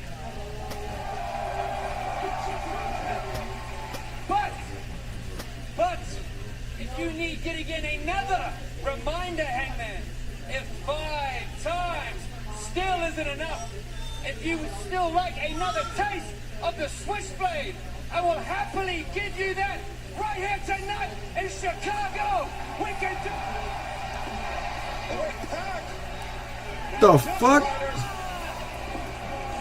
Emerging from somewhere in the crowd. Wheeler Yuta. This is all a plan for payback. Wheeler Yuta from behind. Jay White was part of this. And now Jay White into the ring and sending Yuta over the top rope, and now... Ow! That bastard dropped on his head as Page! Thunderous lariat! Watch out! My God! After Saturday, what he did to Wheeler Yuta, payback! Marina Shafir, though, with that case, which we presume contains the AEW World Championship title belt, cracking it over the head of Hangman Adam Page. John Moxley was conspicuous by his absence here. Oh, she better get it. Yeah! No, please. No. Now there's Moxley, the AEW World Champion, in from behind and choking. Switchblade Jay White, the rear naked... The Switchblade. Or, I'm sorry, the Blade Runner. And the body shot Judoka taking down Jay White, and now look at this one. Oh, she could put me in that anytime. Jay White gasping for breath as Shavir at the attack by Moxley putting Jay White to sleep. White, look at White's eyes. He is out cold. Oh God, they're stomping the man who's out. They're stomping the man who's out. John Moxley and his Death Riders continuing to run rampant here in AEW. This is good shit. How's got that case with that apparent belt in the... Oh, fuck. First for Hangman, then Switchblade, Jay White, battered by that case from the Death Rider. There is no one to stop him. No one. And just as quickly as they appear, John Moxley, Wheeler Yuta, Marina Shafir, and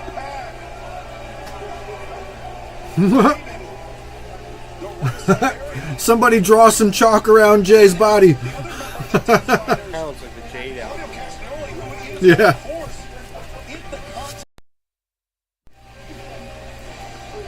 Oh shit. Speaking of, you said Jade, right? Did you hear she's out for like 3 months, but nobody has any like idea what the injury is? They're all keeping it secret. Yeah, it's 3 months at the minimum. It could be up to a year. Yeah. So if you go 3 months, that's like a meniscus type injury. But if you go the year, that might be something with her neck or back. Wonder why they're keeping it like hush hush. It's odd. The semifinals and the finals of the 2024 Continental Classic take place at World's End coming up December 28th.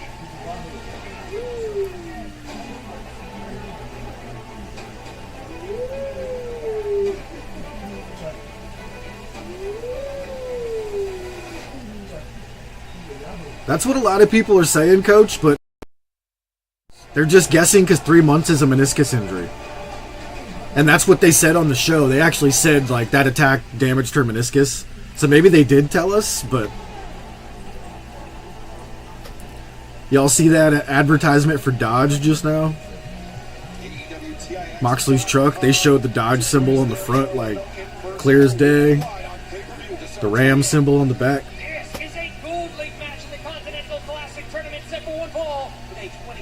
If you look at her last match, she's holding her knee. Okay. Weight 232 pounds, Claudio Castagnoli. Claudio Castagnoli, who competed in the inaugural Continental Classic, finished the tournament with 7 points, drawing with the American Dragon Bryan Danielson on the final night of tournament. I had like a minor tear in my meniscus, dude. I never got it repaired or anything. That shit hurt for like years. Ooh, this is gonna be good. And his opponent from Las Vegas, Nevada, weight 280 pounds.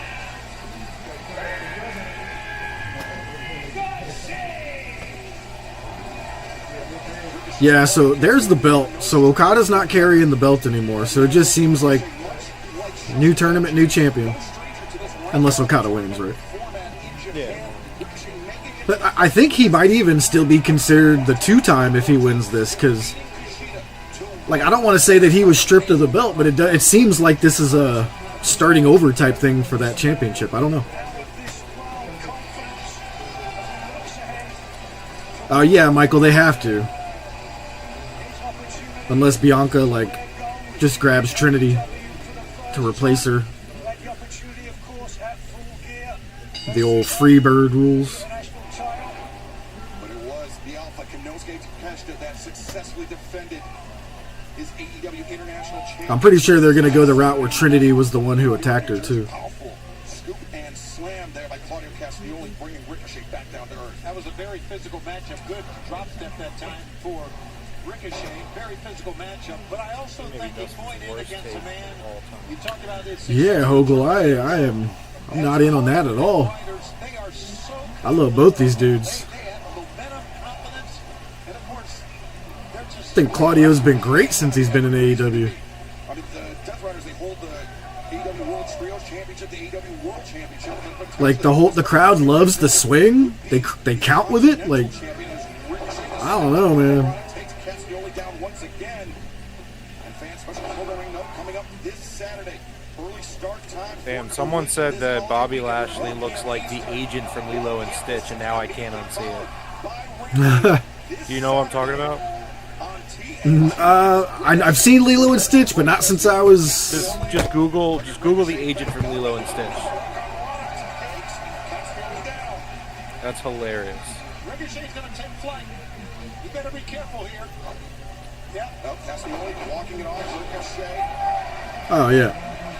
Going up short, putting on the brakes. Yeah, that's awesome. On multiple occasions, as I've mentioned, but only once before in a tournament. It was the 2010 Battle of Los Angeles Pro Wrestling Guerrilla match I was lucky enough to be on the call for.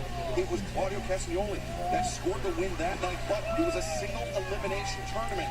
Remember, our loss on the opening night here in the Continental Classic does not doom you. In fact, it would be like Eddie Kingston, the winner last year, that came back to run the table and ultimately win the tournament. That's right. He lost his first match, but Eddie Kingston came roaring back. And, well, let's see what happens here tonight. Claudio just... Yeah, he was wearing a black suit tonight, Dustin. He was wearing that, like, straight up Men in Black suit.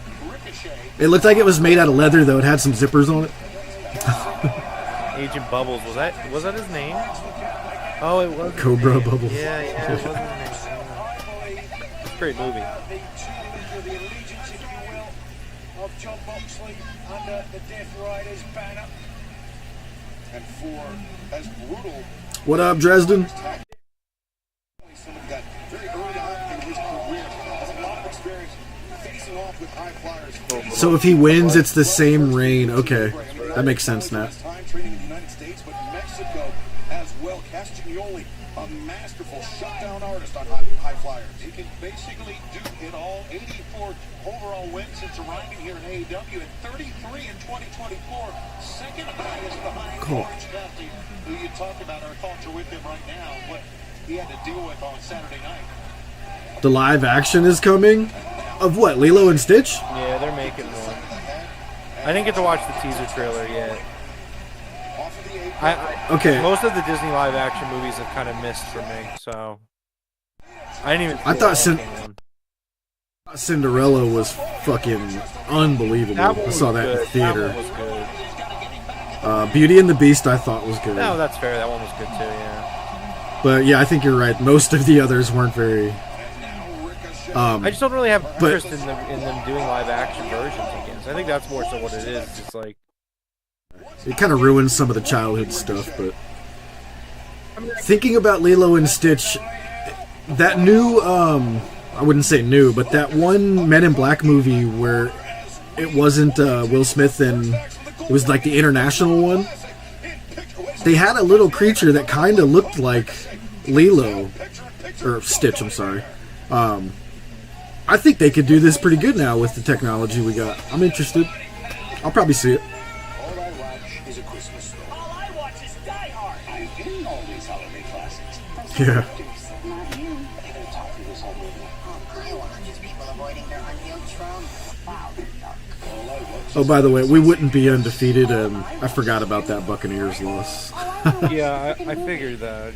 I didn't bother. For some reason, I thought we were 10-1 right now, but we're 9-2. Right. Forgot about them Bucks. HIV, Craig learned he can stay undetectable with fewer medicines. That's why he switched to Devroro. I tell you what, though, good for Baker Mayfield, man. I used to love that guy when he was playing for the Browns, and I knew it was just the Browns were ass. Detect this. So happy he's doing good somewhere else. Watch the teaser trailer, he looks good? Sweet. We don't even have to fucking go the Sonic route and shame them into changing. Don't stop Devroro without talking to your doctor, as it may get worse or harder to... Jeff, I'll be right back. If you're allergic to its ingredients, Yeah. or taking Defibrillide due to serious or life-threatening side effects. If you have a rash or allergic reaction symptoms, stop Devroro and get medical help right away. Other serious or life-threatening side effects include severe liver problems and lactic acid buildup. If you're female or obese, you may be more at risk. Tell your doctor about your medicines or supplements, medical conditions, liver or... Oh my god, he looks amazing! Yeah! Detect this. You could stay undetectable with fewer medicines. Ask your doctor about Devroro.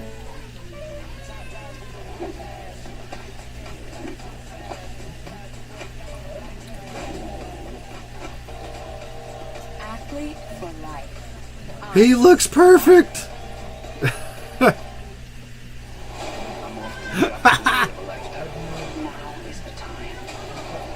Yes, I'm in.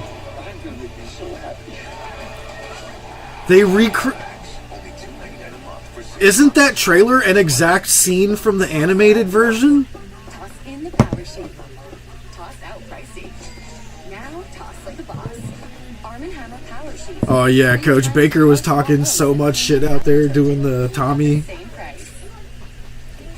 Baker, that dude talks so much shit. Love it. Pizza for only $5. Every day is Black Friday. Take that, calendar scientists. Get a large custom two-topping pizza for $5.99 when you order online. Pizza, pizza. Ugly Sonic was amazing in the Chip and Dale's movie. Chicago, Illinois, Thanksgiving Eve, and the action in the Gold League in the 2024 Continental Classic. Kicking off is Lionel Castioli. Ricochet battling it out for those crucial first 3 points in the Gold League. Low bridge by Ricochet sends Castioli sprawling to the outside. And now Ricochet. Tobe Suicida, Castioli. Look at this. Yeah, Ricochet did not get a lot of speed hitting those far side ropes that I time. think when Ricochet came to dive there, he thought for a second Castiglione was going to move, so he slowed up. And when he took off, Yeah, him on the beach destroying the sandcastles and then licking the screen. It was the same thing. I remember it. Claudio Castiglione, Castiglione though, picking Ricochet up out of midair. The backbreaker, and now Castiglione. Boom, wipes out Ricochet. 1, 2, 3. No, Ricochet able to kick out. So Nat, that's a little bit misleading. He didn't want to be the third string in New York. He wasn't just demoted to being backup. They threw him all the way to the bottom. And he was like, can I just be released, please? As the action continues here in the Golden League. A lot going on here, as you can tell, on this Thanksgiving Eve. Great holiday weekend here in the United States. Remember, we've got Collision coming up this Saturday afternoon. Why? What? Eastern, 1 p.m. Ricochet ducks underneath Castiglione, and now Ricochet. Yeah, Bo Nix is going to be real good. Remember we were talking about him, Coach? We were like, he's the only adult left in college football. He was on like his 7th year.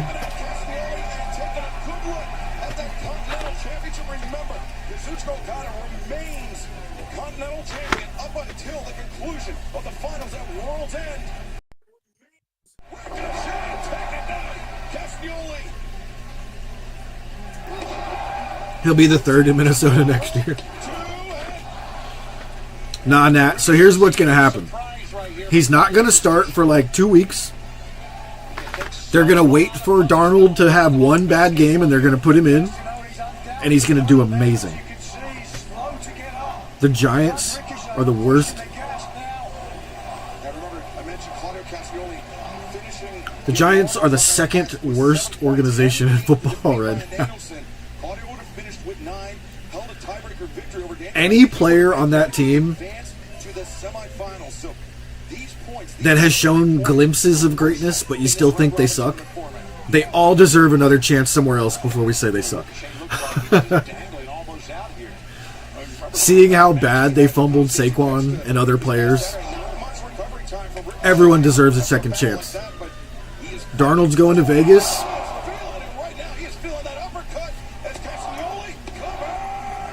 Honestly, when I saw the Vegas quarterback got injured, I thought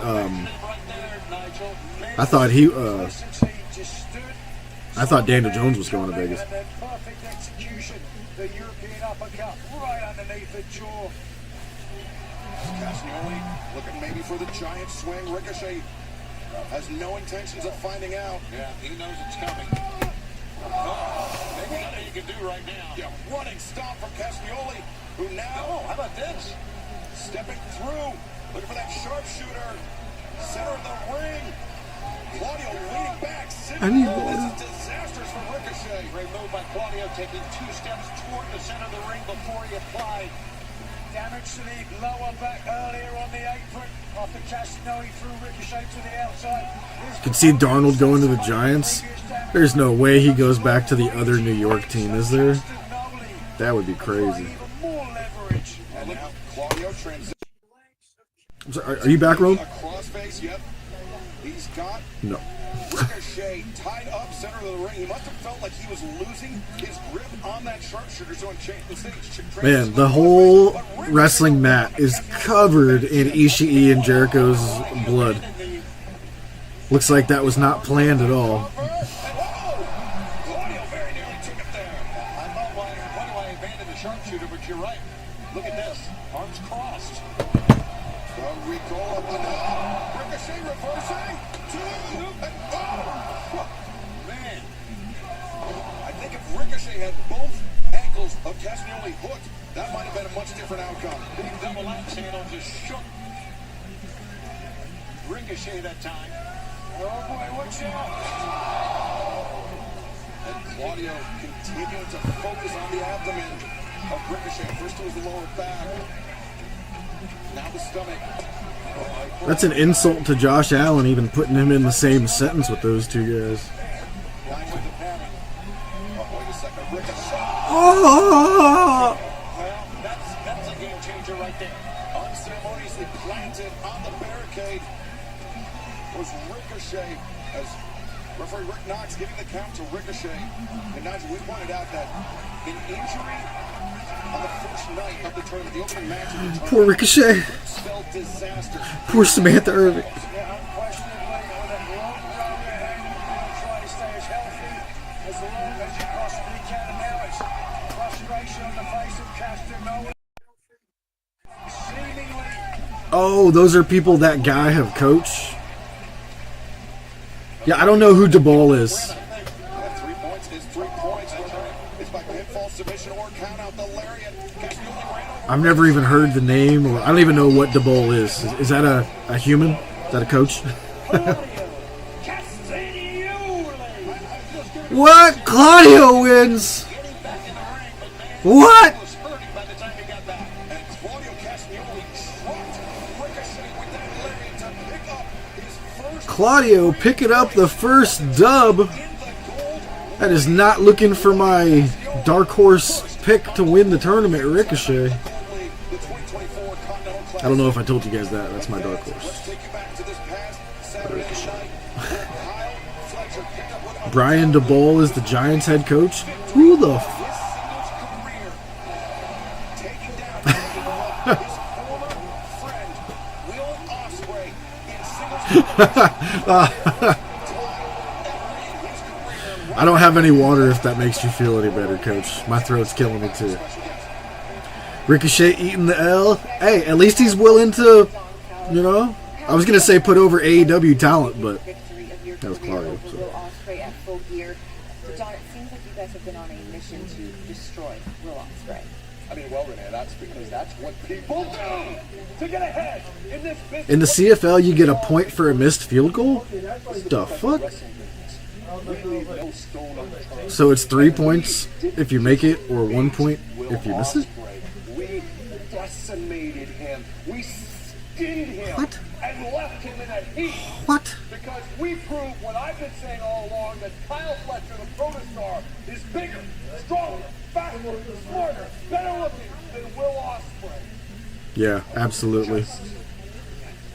He's the next Randy Orton, Coach. It's all there is to it. Yeah, we made it definitive. We made it 100% certain that Kyle Fletcher is better than Will Ospreay in every single way. And the Continental Classic is just another way. Makes it interesting. Makes it weird. Why you get a point for missing? Out there, it all starts so tune in because the Dustin Continental Classic Hogel's like, nobody's getting put over for at least a year. Don't fuck up, you piece of shit. In the Blue League of the Continental Classic. You know it's all about the pow. Kyle is dating Sky Blue, last we heard. I haven't seen anything saying that they have separated, so Kyle is still one of the luckiest men on earth. Adam Cole evidently bearing the hatchet with Matt Taven and Mike Bennett. We saw the hostilities between Kyle O'Reilly Oh, for sure, King.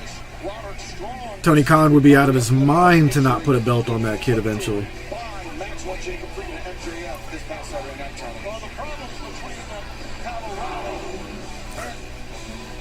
and Adam were basically Aren't they married? That would shock me.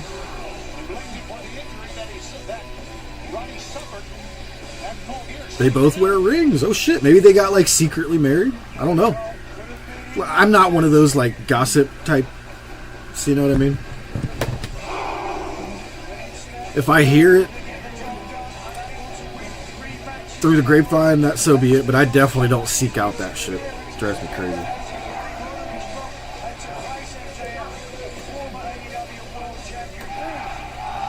Adam Cole, bye bye. Why ain't my button working? Give me Adam Cole. Now I'm sad.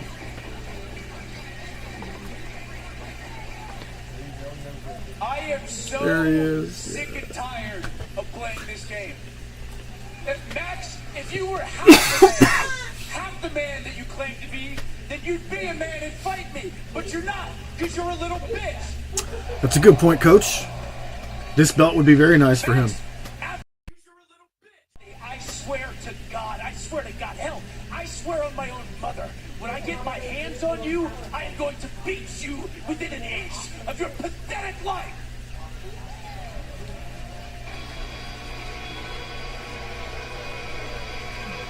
This is not what Cole expected. now who's God damn it, Kyle. that's set to Adam Cole. This is sheer fall. Apparently talking about that injury suffered by Robert Strong.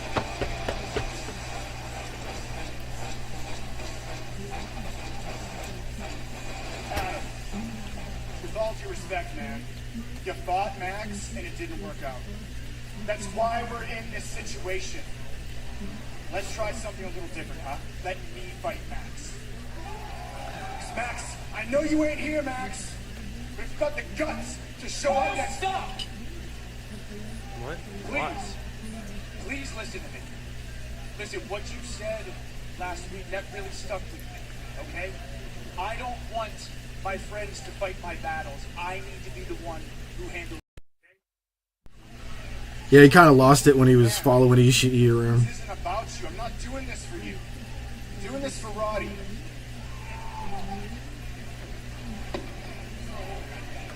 Breaking down here with what it says. Oh, didn't see you there. You're just practicing some piano. You back room? Yeah, I said I was back Wanting with to fight me. I've thought about it long and hard for the past 20 seconds. I'm gonna say no. Actually, Maybe we didn't go through it's it. kind of No, yeah, you, really I was listening to something. something far more important. You see, next week is the Dynamite Dozen Battle Royal. So, as far as me dealing with you guys in the foreseeable future, all I'm thinking is, goodbye. Let me play you out. Bye-bye.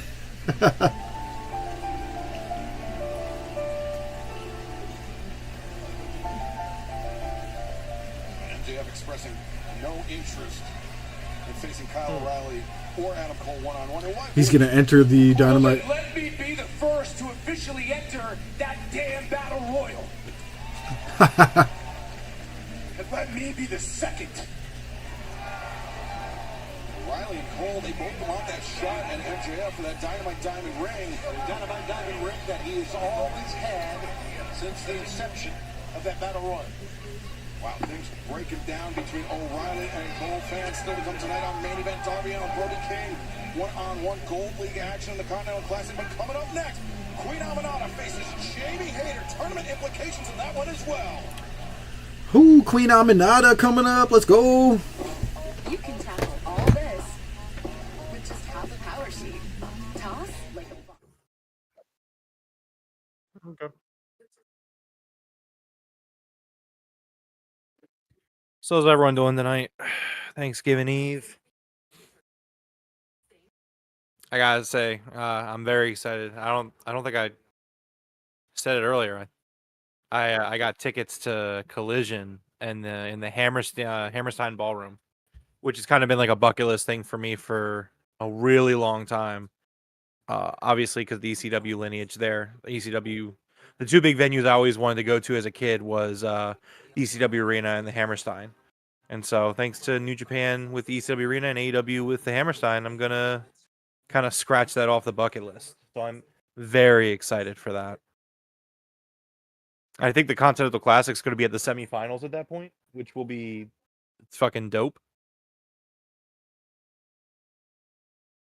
Yeah, I'm so excited, guys. I'm like I'm gonna be on the first balcony in terms of the levels, which is kind of where I wanted to be anyway. And like, there's a good chance it'll be some.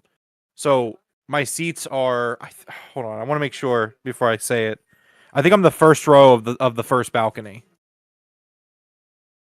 Not the side balconies though, but like the hard cam balcony, if that makes sense. Like I think I'm gonna be facing the stage. You better wear an ECW shirt there. You know what's funny is like I actually don't have an ECW shirt. As much as I loved it growing up, like I just never got one, and I don't buy Fed merch, unfortunately. But no worries. Again, the point is the feeling of it. You know what I mean? Like going to the building. Like I remember I was able to finally go to the ECW arena. It wasn't the first time I went, but it was like because I went for a Ring of Honor show in like 2010. But like going to the New Japan show in 22? Like that was a really cool thing because I was ringside for that when they did their Collision in Philadelphia pay-per-view. And that was like a really big moment. Because when I went the first time for the Ring of Honor show, I was like all the way in the back. So that was really cool for me. They had like Lance Archer in like a Extreme Rules ECW style match. So I'm hoping AEW does something really cool for that too. Going AEW, decent pricing. Unfortunately, I would say they were priced like premium seats. Which, to be fair, it's a smaller venue, and those are like the balcony is where you want to be in the Hammerstein. You know what I mean? So like I'm front row of the first balcony, so it's kind of like sitting over like the gladiators watching them fight. You know what I mean? So like they were pricey. They were definitely pricey. Not like unreasonably pricey though. Taking a sign, gotta plug it. I'd be terrified I'm gonna drop it off the balcony. I probably won't bring a sign just because of that.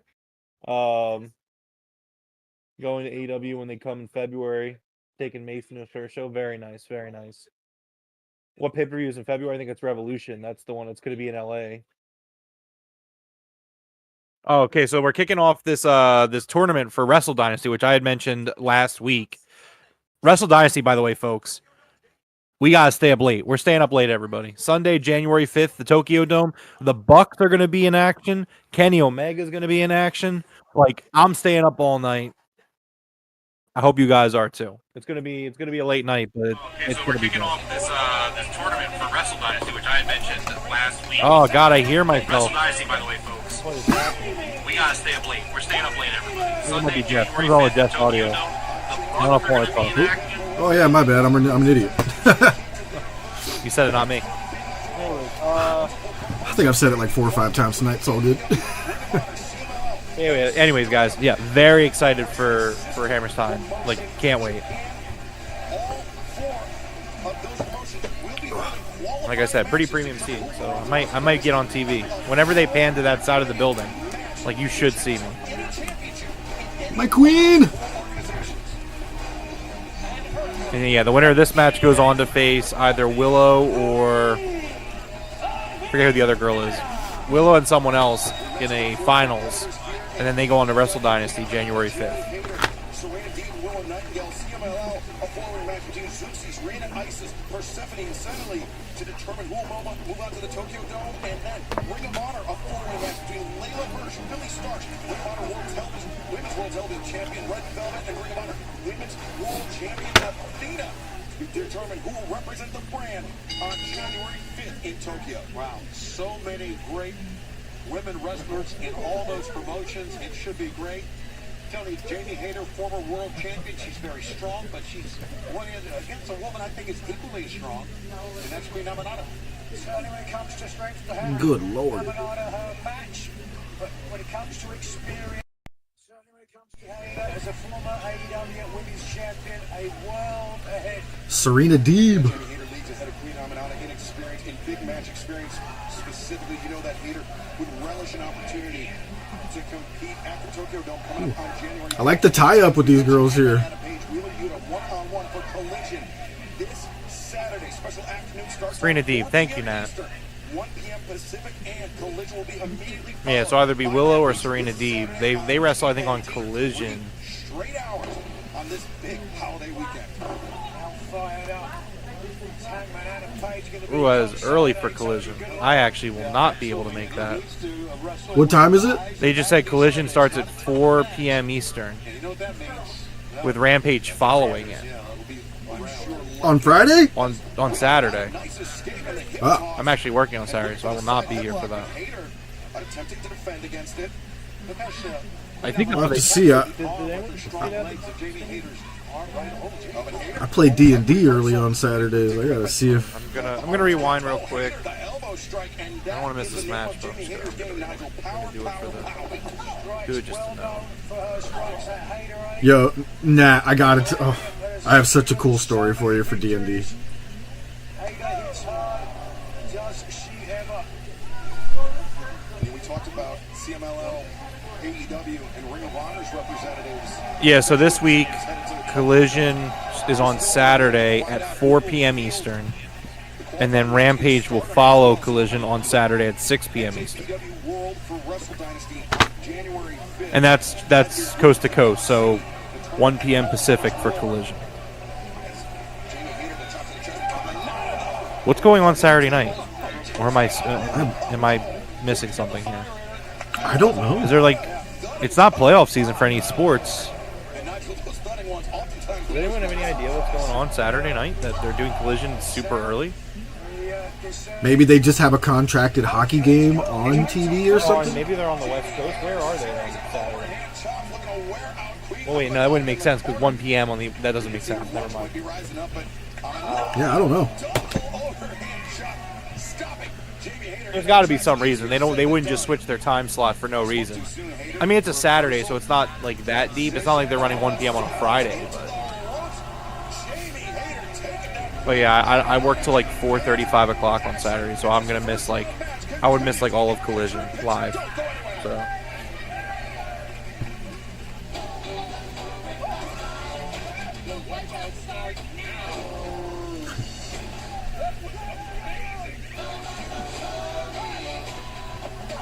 Oh, God. So, Nat. They're sitting out of the way of Survivor Series. Oh, maybe they are. I don't know. Yes, I don't know. They don't usually do that for Collision though, do they? They'll compete against pay-per-views. Yeah, I thought so. PLEs. PLEs. Like a relentless wound, moderate to severe Yeah, I don't know. colitis symptoms can keep coming Maybe that's the Alright, reason, so- but start to break away. So, Nat, in our D&D game, Nat, you still here, Nat? I don't want to explain this since she's not here. Tremfya blocks a key source of inflammation. At 1 year, 100% King. Queen Aminata is... I've been saying it for almost a year now. This woman is an AEW champion in the future, for sure. She's incredible. Before treatment, your doctor should check you for infections and TB. Tell your doctor if you have an infection. Flu-like Oh, college football, maybe. What's the night game? I don't know. I'm gonna go see what TNT's doing Saturday night. Yeah. Literally fast forwarding through 4 days of TV right now. Oh my god. Okay, so Nat, our GM or DM, we've gone through half the story, and we get to. He tells me afterwards, his big fight of the story, and we get trapped in this room. I'm a warlock, right? And the walls, we're trapped in the room with this giant. He's got this massive dude with armor on, and the walls crumble away, and the room starts to fill with lava, and we're on a platform, up in the air, and lava is coming up from the sides, right? We're surrounded, and we have to defeat this dude to stop the lava. College basketball. College basketball. College basketball. TNT from 7 p.m. all the way to midnight, 11 11:30 is time slotted for college basketball. Okay. So So this giant, he like jumps in front of us, and he's like, okay, position yourselves where you guys want to be for the fight. So me seeing where he placed this guy on the platform, he put the dude like on the edge of the platform, right? Like it was the second square in. Okay, Nat. And I'm like, okay, I step right in front of him. And he's like, you're a warlock, you what? I was like, yeah, I stepped right in front of him. I'm going to be right here. And I Eldritch blast him. And I fucking nat 20. So my Eldritch blast has a push to it as well, sending him flying off the edge of the platform into the lava. So basically, before this big fight could even start, I fucking killed I killed the giant. He was just sitting there like, that does happen. I don't know, Coach. I don't think they've ever told him to avoid WWE like that. So I don't know. It might just be a contractual thing if they have college basketball on TNT at that point. I don't know. I'm not a college sports guy though, so I don't know the value. Not value, but I don't know the word I'm looking for is like the importance of this game on Saturday. I don't know. Yeah, Macho, what you know about Queen Aminata, bro? She's one of my favorite future champions. This girl's incredible.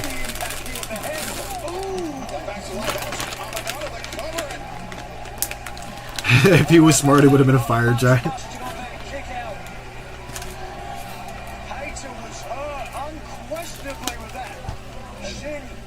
Aminata. Wait a second, Hayter looking to roll Hayter up to her feet. Haterade, no. And the high boot. Uh-oh, trouble. Trouble for Jamie. Aminata using her power to send Jamie Hayter face first into the mat. You can see the result of all the blows that Hayter. To be fair, we're not done. So he may just crawl out of the lava. But for the time being, he was like, into the lava.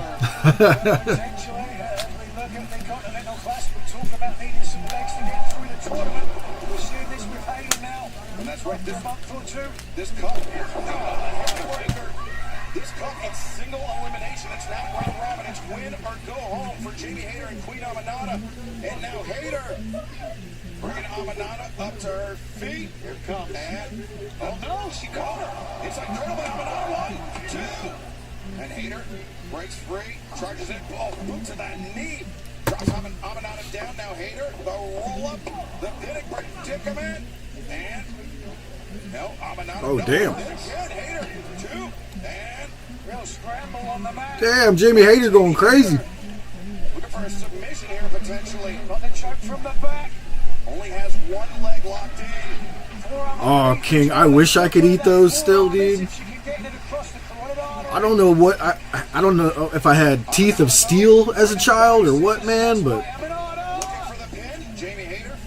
they feel like they're gonna shatter my teeth if I try to eat corn nuts now. Aminata once again kicking out Hayter, undaunted.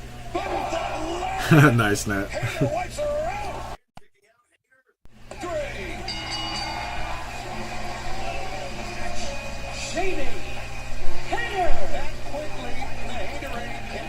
It was pretty funny though, the look on his face when he realized that I could do the pushback with the Eldritch Blast. He was like, "Yep, that happens."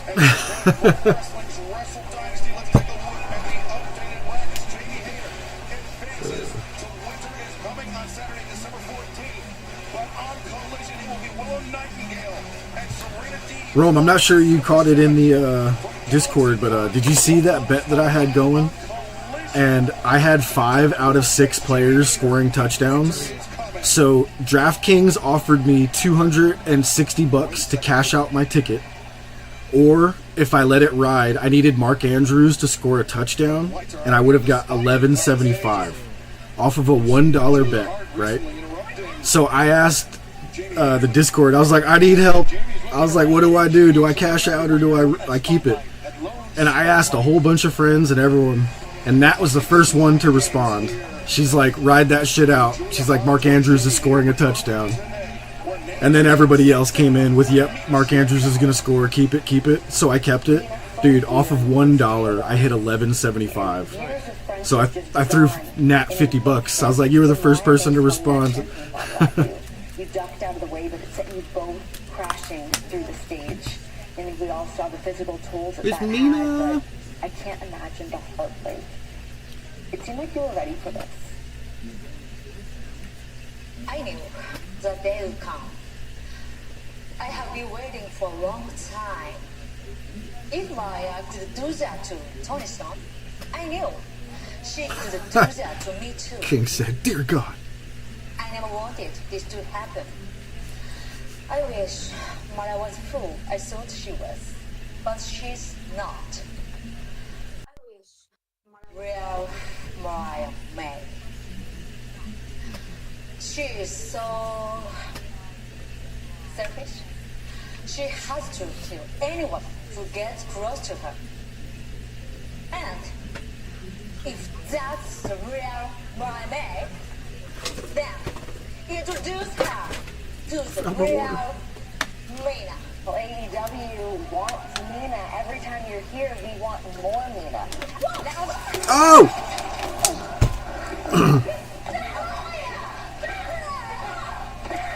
Oh my God, no. I want Mina. Michael's on kitchen duty.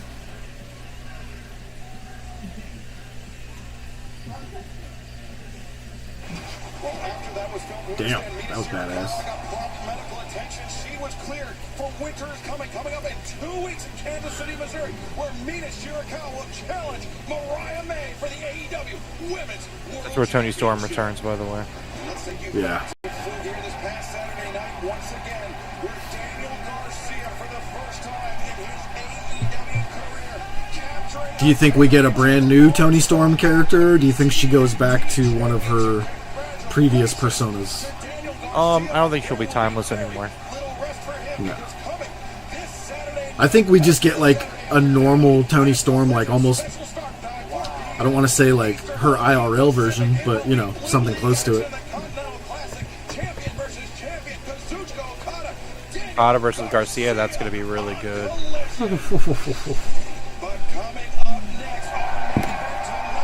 Yeah. Gonna have that in the DVR. I know, King, they're kind of making us want to watch that collision with that one. You can tackle all I'm going to for sure get it on the DVR, like Rome said. toss like a boss. Arm & Hammer Power Sheets clean 3 times more small loads than premium towel detergent at the same.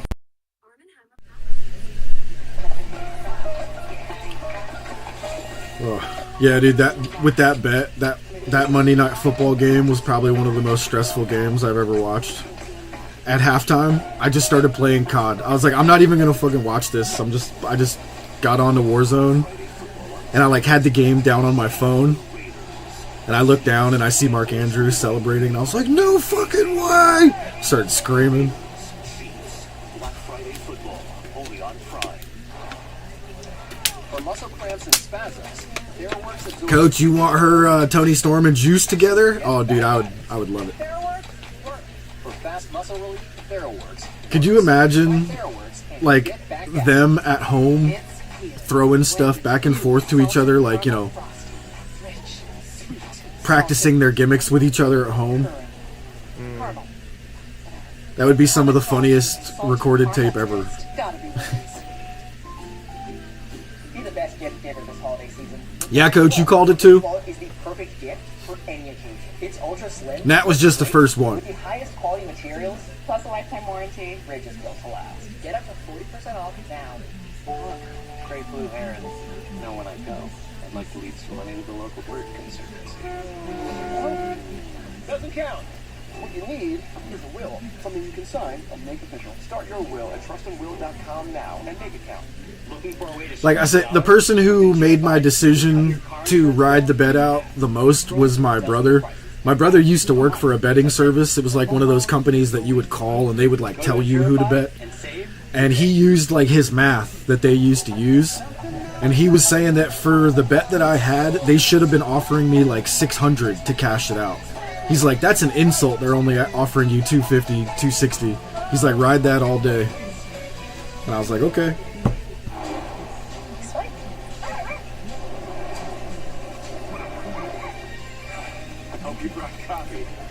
And I'm going to say it every week. If Saquon Barkley doesn't win the MVP, they need to change the name to the QB award.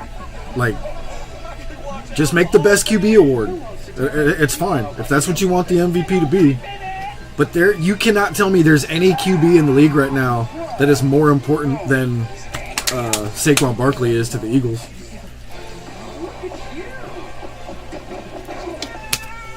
He's one more NFC Offensive Player of the Week award away from either setting the record or tying the record. Well, you heard he just got his 4th, right? So I think he did set the record. No, he tied for the record. Oh, he tied for it? Tom Okay. Brady, and there's 2 other guys I forget. I know, Coach. What do you think, Coach? You don't think he's going to get it? You think they're going to give it to Lamar or Josh Allen? Here's the thing. Saquon should win it. But then again, I don't really pay much mind to the NFL honors, to be completely honest with you. The point where I completely gave up on it was the year they snuffed Carson Wentz.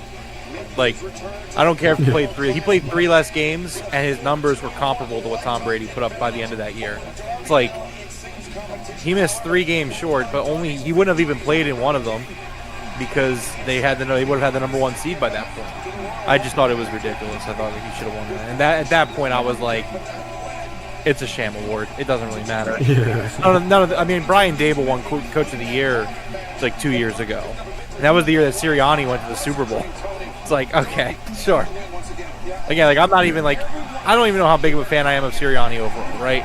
But like, you can't tell me that after that abysmal year where they go to Tampa Bay in the playoffs, they barely make it to the wild card spot, they get blown out by the Buccaneers, right? The next year they go to the fucking Super Bowl. They're like the best team in the NFC, top 2 or 3 team in the league.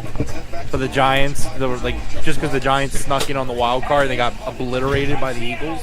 Brian Dable wins Coach of the Year. The NFL honors are a sham. Like, they're just, they're completely meaningless. Like, I could wipe my ass with the MVP award.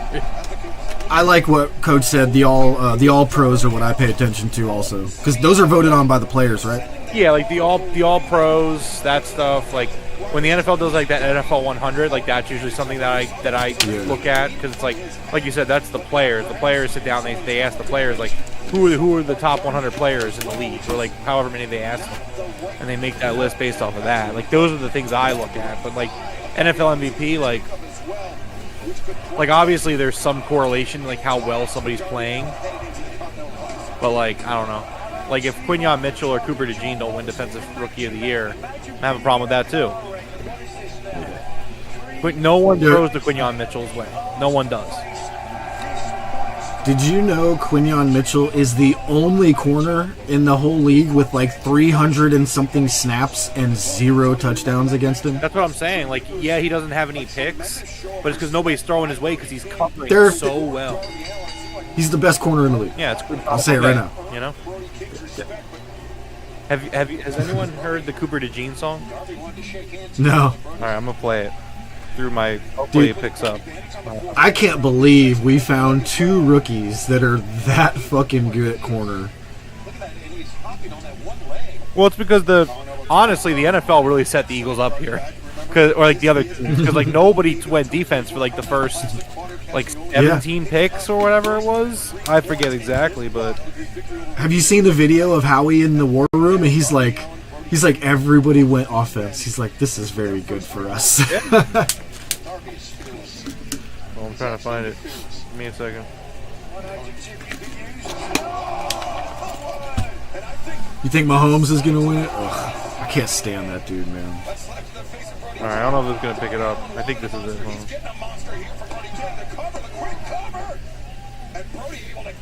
It's nothing I say. He's just a corner. We'll lock down your number 1. DeJean is CB1. Said his white ass can run.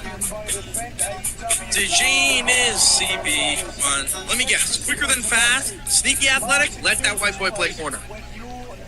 There it is.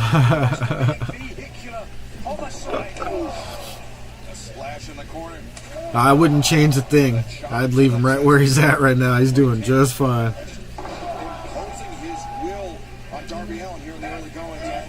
Yeah, exactly. Mahomes is going to win MVP, despite the fact that the Chiefs are winning in spite, despite it. Flag. Coming up this Saturday, Collision, premiering at 4 p.m. Eastern, 1 p.m. Pacific. It will be action in the... Oh, Rome, did you see the NFC East meeting video yet this week? Probably. The Scooter Magruder one? Yeah, I know what you're talking about. Dude, that shit's so funny, bro. I, for one, can't wait to be taking a nap at 4:30 p.m. tomorrow. NFL really messed up. This is what I'm talking about. We got to stop with these silly Cowboys traditions. We are going, what a shitty game to put on at that 4:30 time slot. I don't know, maybe this is a hot take. For me, on Thanksgiving Day, that 4:30 p.m. game is the game. I know that they have the night game, but you know what I mean? The 4:30 game just makes sense because everybody's sitting around watching that game. It's the 12 o'clock game, maybe not everybody's, in front of the TV yet. 8 o'clock game, maybe you're on your way home. I usually work early on Black Friday, so it's I'm usually not watching the game at 8 o'clock because I'm either driving or in bed or whatever. That 4:30 game is the main game. And America has to sit there on Thanksgiving and watch Tommy Cutlets versus Cooper Rush. Just to see who's the worst team in the NFC East. I guess I know the Cowboys are still technically in it for a wild card spot right now, but man, what a terrible. And I know that they couldn't have predicted that Dak was going to get hurt, but man, schedule makers fucked up. That was you got to flex it. Look, if you can flex games out, you got to be hey, listen, Thanksgiving, we're flexing someone. Why Eagles Ravens should be on Thanksgiving, 100%. 100% Eagles Ravens should be playing on. Yeah. That is a big time game. They should have flexed that shit. The Eagles are a top 2 team in the NFC. The Ravens are a top 2. I like the Bills a lot, so maybe a top 3 team in the NFC. No, I'll put the Ravens above the Chiefs. Here's what I'll say. You guys can say whether you agree or disagree with this, though. This is the number 1 offensive unit in the NFL, being the Ravens, versus the number 1 defensive unit in the NFL, being the Eagles. So we have the 2 number 1s going up against each other here. And I think the only difference is our offense is good as well. The Ravens defense, I have them on my fantasy team, and they don't start because they fucking suck. So I think that's where I see the Eagles having the edge, is our offense is good and our defense is number 1, whereas their offense is number 1 but their defense is terrible. So unless they can crack that defense and just run away with this one out. I mean, obviously I'm rooting for the Eagles on Sunday. But, again, I would prefer the Eagles to get punched in the mouth either this week or next week. And, obviously, Nat and Coach, being division rivals, want it to be each other's teams. I'm sure Coach would rather us lose or no, sorry, flip it. I got myself confused. I'm sure they would rather us. Coach would rather us beat the Steelers, and Nat would rather us beat the Ravens. Were you watching that picture-in-picture? Yeah. Brody King knocked one of the cameras off line with that cannonball he just did. The screen went gray and they had to switch real quick. Real quick, I got another one of those bets to win 1,000. So I got 6 picks to score a touchdown on Thanksgiving. I have Jahmyr Gibbs and DeAndre Swift scoring a touchdown from the Bears-Lions game. I have C. and Tolbert, both from the Cowboys, scoring a touchdown. Commentary's not working at all. Yeah, he just knocked everything offline. Oh shit. I don't have anybody from the Giants scoring because that's too hard to tell who's going to score for them. And then I got Josh Jacobs and Tyreek Hill scoring for the Dolphins and Packers game. 12 hundo. Yeah, it knocked everything out in that. We got no audio, no nothing. Nice intimate night with the crowd. They should start playing the crowd. Well, they don't know. They have no idea.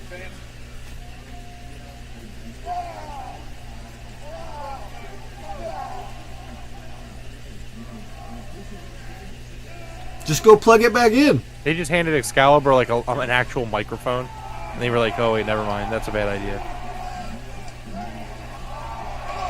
If anybody will be Malik Neighbors, you're probably right in that. If I would have added that, it probably would have been an 8,000 payout, but seven players is too much. Ooh! Alright, we got Excalibur back. There was a big cannonball from Brody King, and he knocked out one of the cameras and the audio commentary. I was lucky for Darby Allin that he avoided it. It completely smashed our audio array here at ringside. I was going to say, they need to say something about Brody King smashing the audio. They did. Hell yeah. Continue with the action live here on TBS. And fans, coming up this Saturday on Collision Gold League action, Juice Robinson, Will Ospreay. One-on-one, Kyle Fletcher. Or Tommy running one in, maybe. League action, their first. You know. It could almost be anybody. Wiping out Brody King. Also coming up this Saturday, Hangman Page, Wheeler Yuta. And right now, Darby Allin. And drop to the floor. I don't know where he gets this from. It's amazing every time we see Darby get in the ring. Look at this pack. Pack and Jay White 1 week from tonight. Shit. Looks like we got a coffin drop coming. Looking for the nail in the coffin. Oh my god. Now he needs to roll him in the ring. Count-out's not going to help him. A double count-out's like a draw here. Yeah, both men would receive 1 point. Right. In the event of a draw. And we found out last year in the tournament. Holy shit. Holy shit. Rome, have you seen any of this show called Good Omens? Have you heard of it or anything? I don't think so. So you gotta see if you can find a clip or two on YouTube. It's about, like, angels and demons. And it is fucking hilarious, dude. So it's basically demons are just angels that, like, didn't listen to God, got kicked out. And they just, like, bicker with each other, like, almost, I want to say, like, a soap opera, but it's not. It's, like, way more, almost like a Doctor Who type vibe, if that makes any sense. It looks so good. I got to start watching it. I've just seen a few clips recently.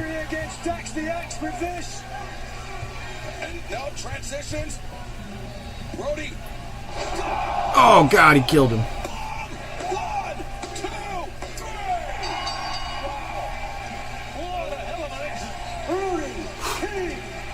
Yeah, Brody's finisher is disgusting, King. Brody with the win.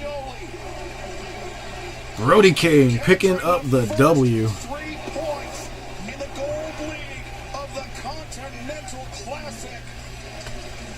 Both men victorious tonight. 3 crucial points in the I was telling Coach earlier today, I want Malachi Black in the writing room, in creative. I just feel like that dude's mind, you know. Oh shit. I think Darby's about to get fucking murdered. Ooh. House of Black come out and help Darby? House of Black come out and help Darby? Yeah, they shook hands before the match. They got respect.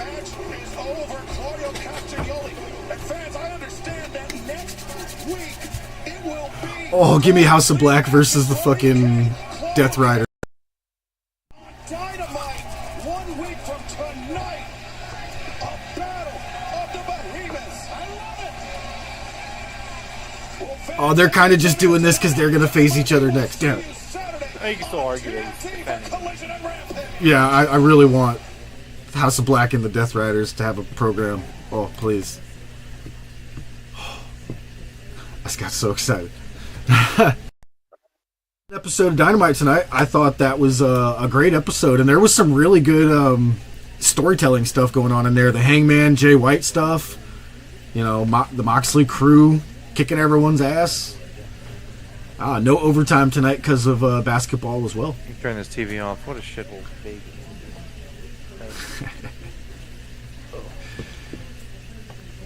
All right. Good show. Yeah, it was a very good show. I agree with King. 8 out of 10. Very good. Yeah, there were some things I could have done without, but I mean, overall, the Continental Classic was incredible. Really great matches out of that. I mean, but that was to be expected. Not that it's a bad thing. It was to be expected. It was really good. A lot of great segments going on there too. Hangman's was awesome. Death Riders was great too. So the Mina Mariah stuff was money. So absolutely. Hogel says, watch some clips of your pretty faces going to hell. I haven't heard of that. I'll have to check that out as well. All right. Is there anything else that you wanted to talk about here tonight? No. 6.5. Get out of here, Macho. All right. Well, go ahead and close us out, sir. This has been a watch-along of AEW Dynamite here on the Broken Tables podcast. Thank you for everyone hanging out with us here tonight. Make sure you like the live stream and subscribe on your way out. We won't be back on Saturday because Collision's extremely early this week. But I mean, when I get around to watching it, I'll definitely be live posting my reactions on Blue Sky, which is great. I actually just hit 77 followers, which is really cool knowing that none of those people are nice. Bots. It's pretty nice. That's actually pretty quick to get to that too. Nice. Again, man, the algorithm there just works because they're like it's not all convoluted. It just works. Like that's the best thing about it. Like take the toxicity out of it. Like it just works. Make a channel for the pod. Run it. Yeah, the problem is like I'm doing the show and live tweeting or live posting there like myself. Yeah. So it's just like I don't know. I represent the show over there, so it's fine. Gotcha. It's plugged in my bio over there and everything. So okay, cool. Yeah, all that stuff. But yeah, no, it's really great. AEW Dynamite trends #1 on Blue Sky every single Dynamite. So, nice. That was really cool. But anyways, you can follow me there on Saturday, and I'll give my thoughts on Collision there. We do the Game Room podcast on our other channel every Monday night. Talk about video games. Everyone have a happy Thanksgiving, and I'm gonna go to bed because I've been up since like 4. I'm tired. Oh jeez. All right, you get to bed. Everybody, like you said, have a happy Thanksgiving. Hope everybody has a great day tomorrow. Till next time, Top Guys out.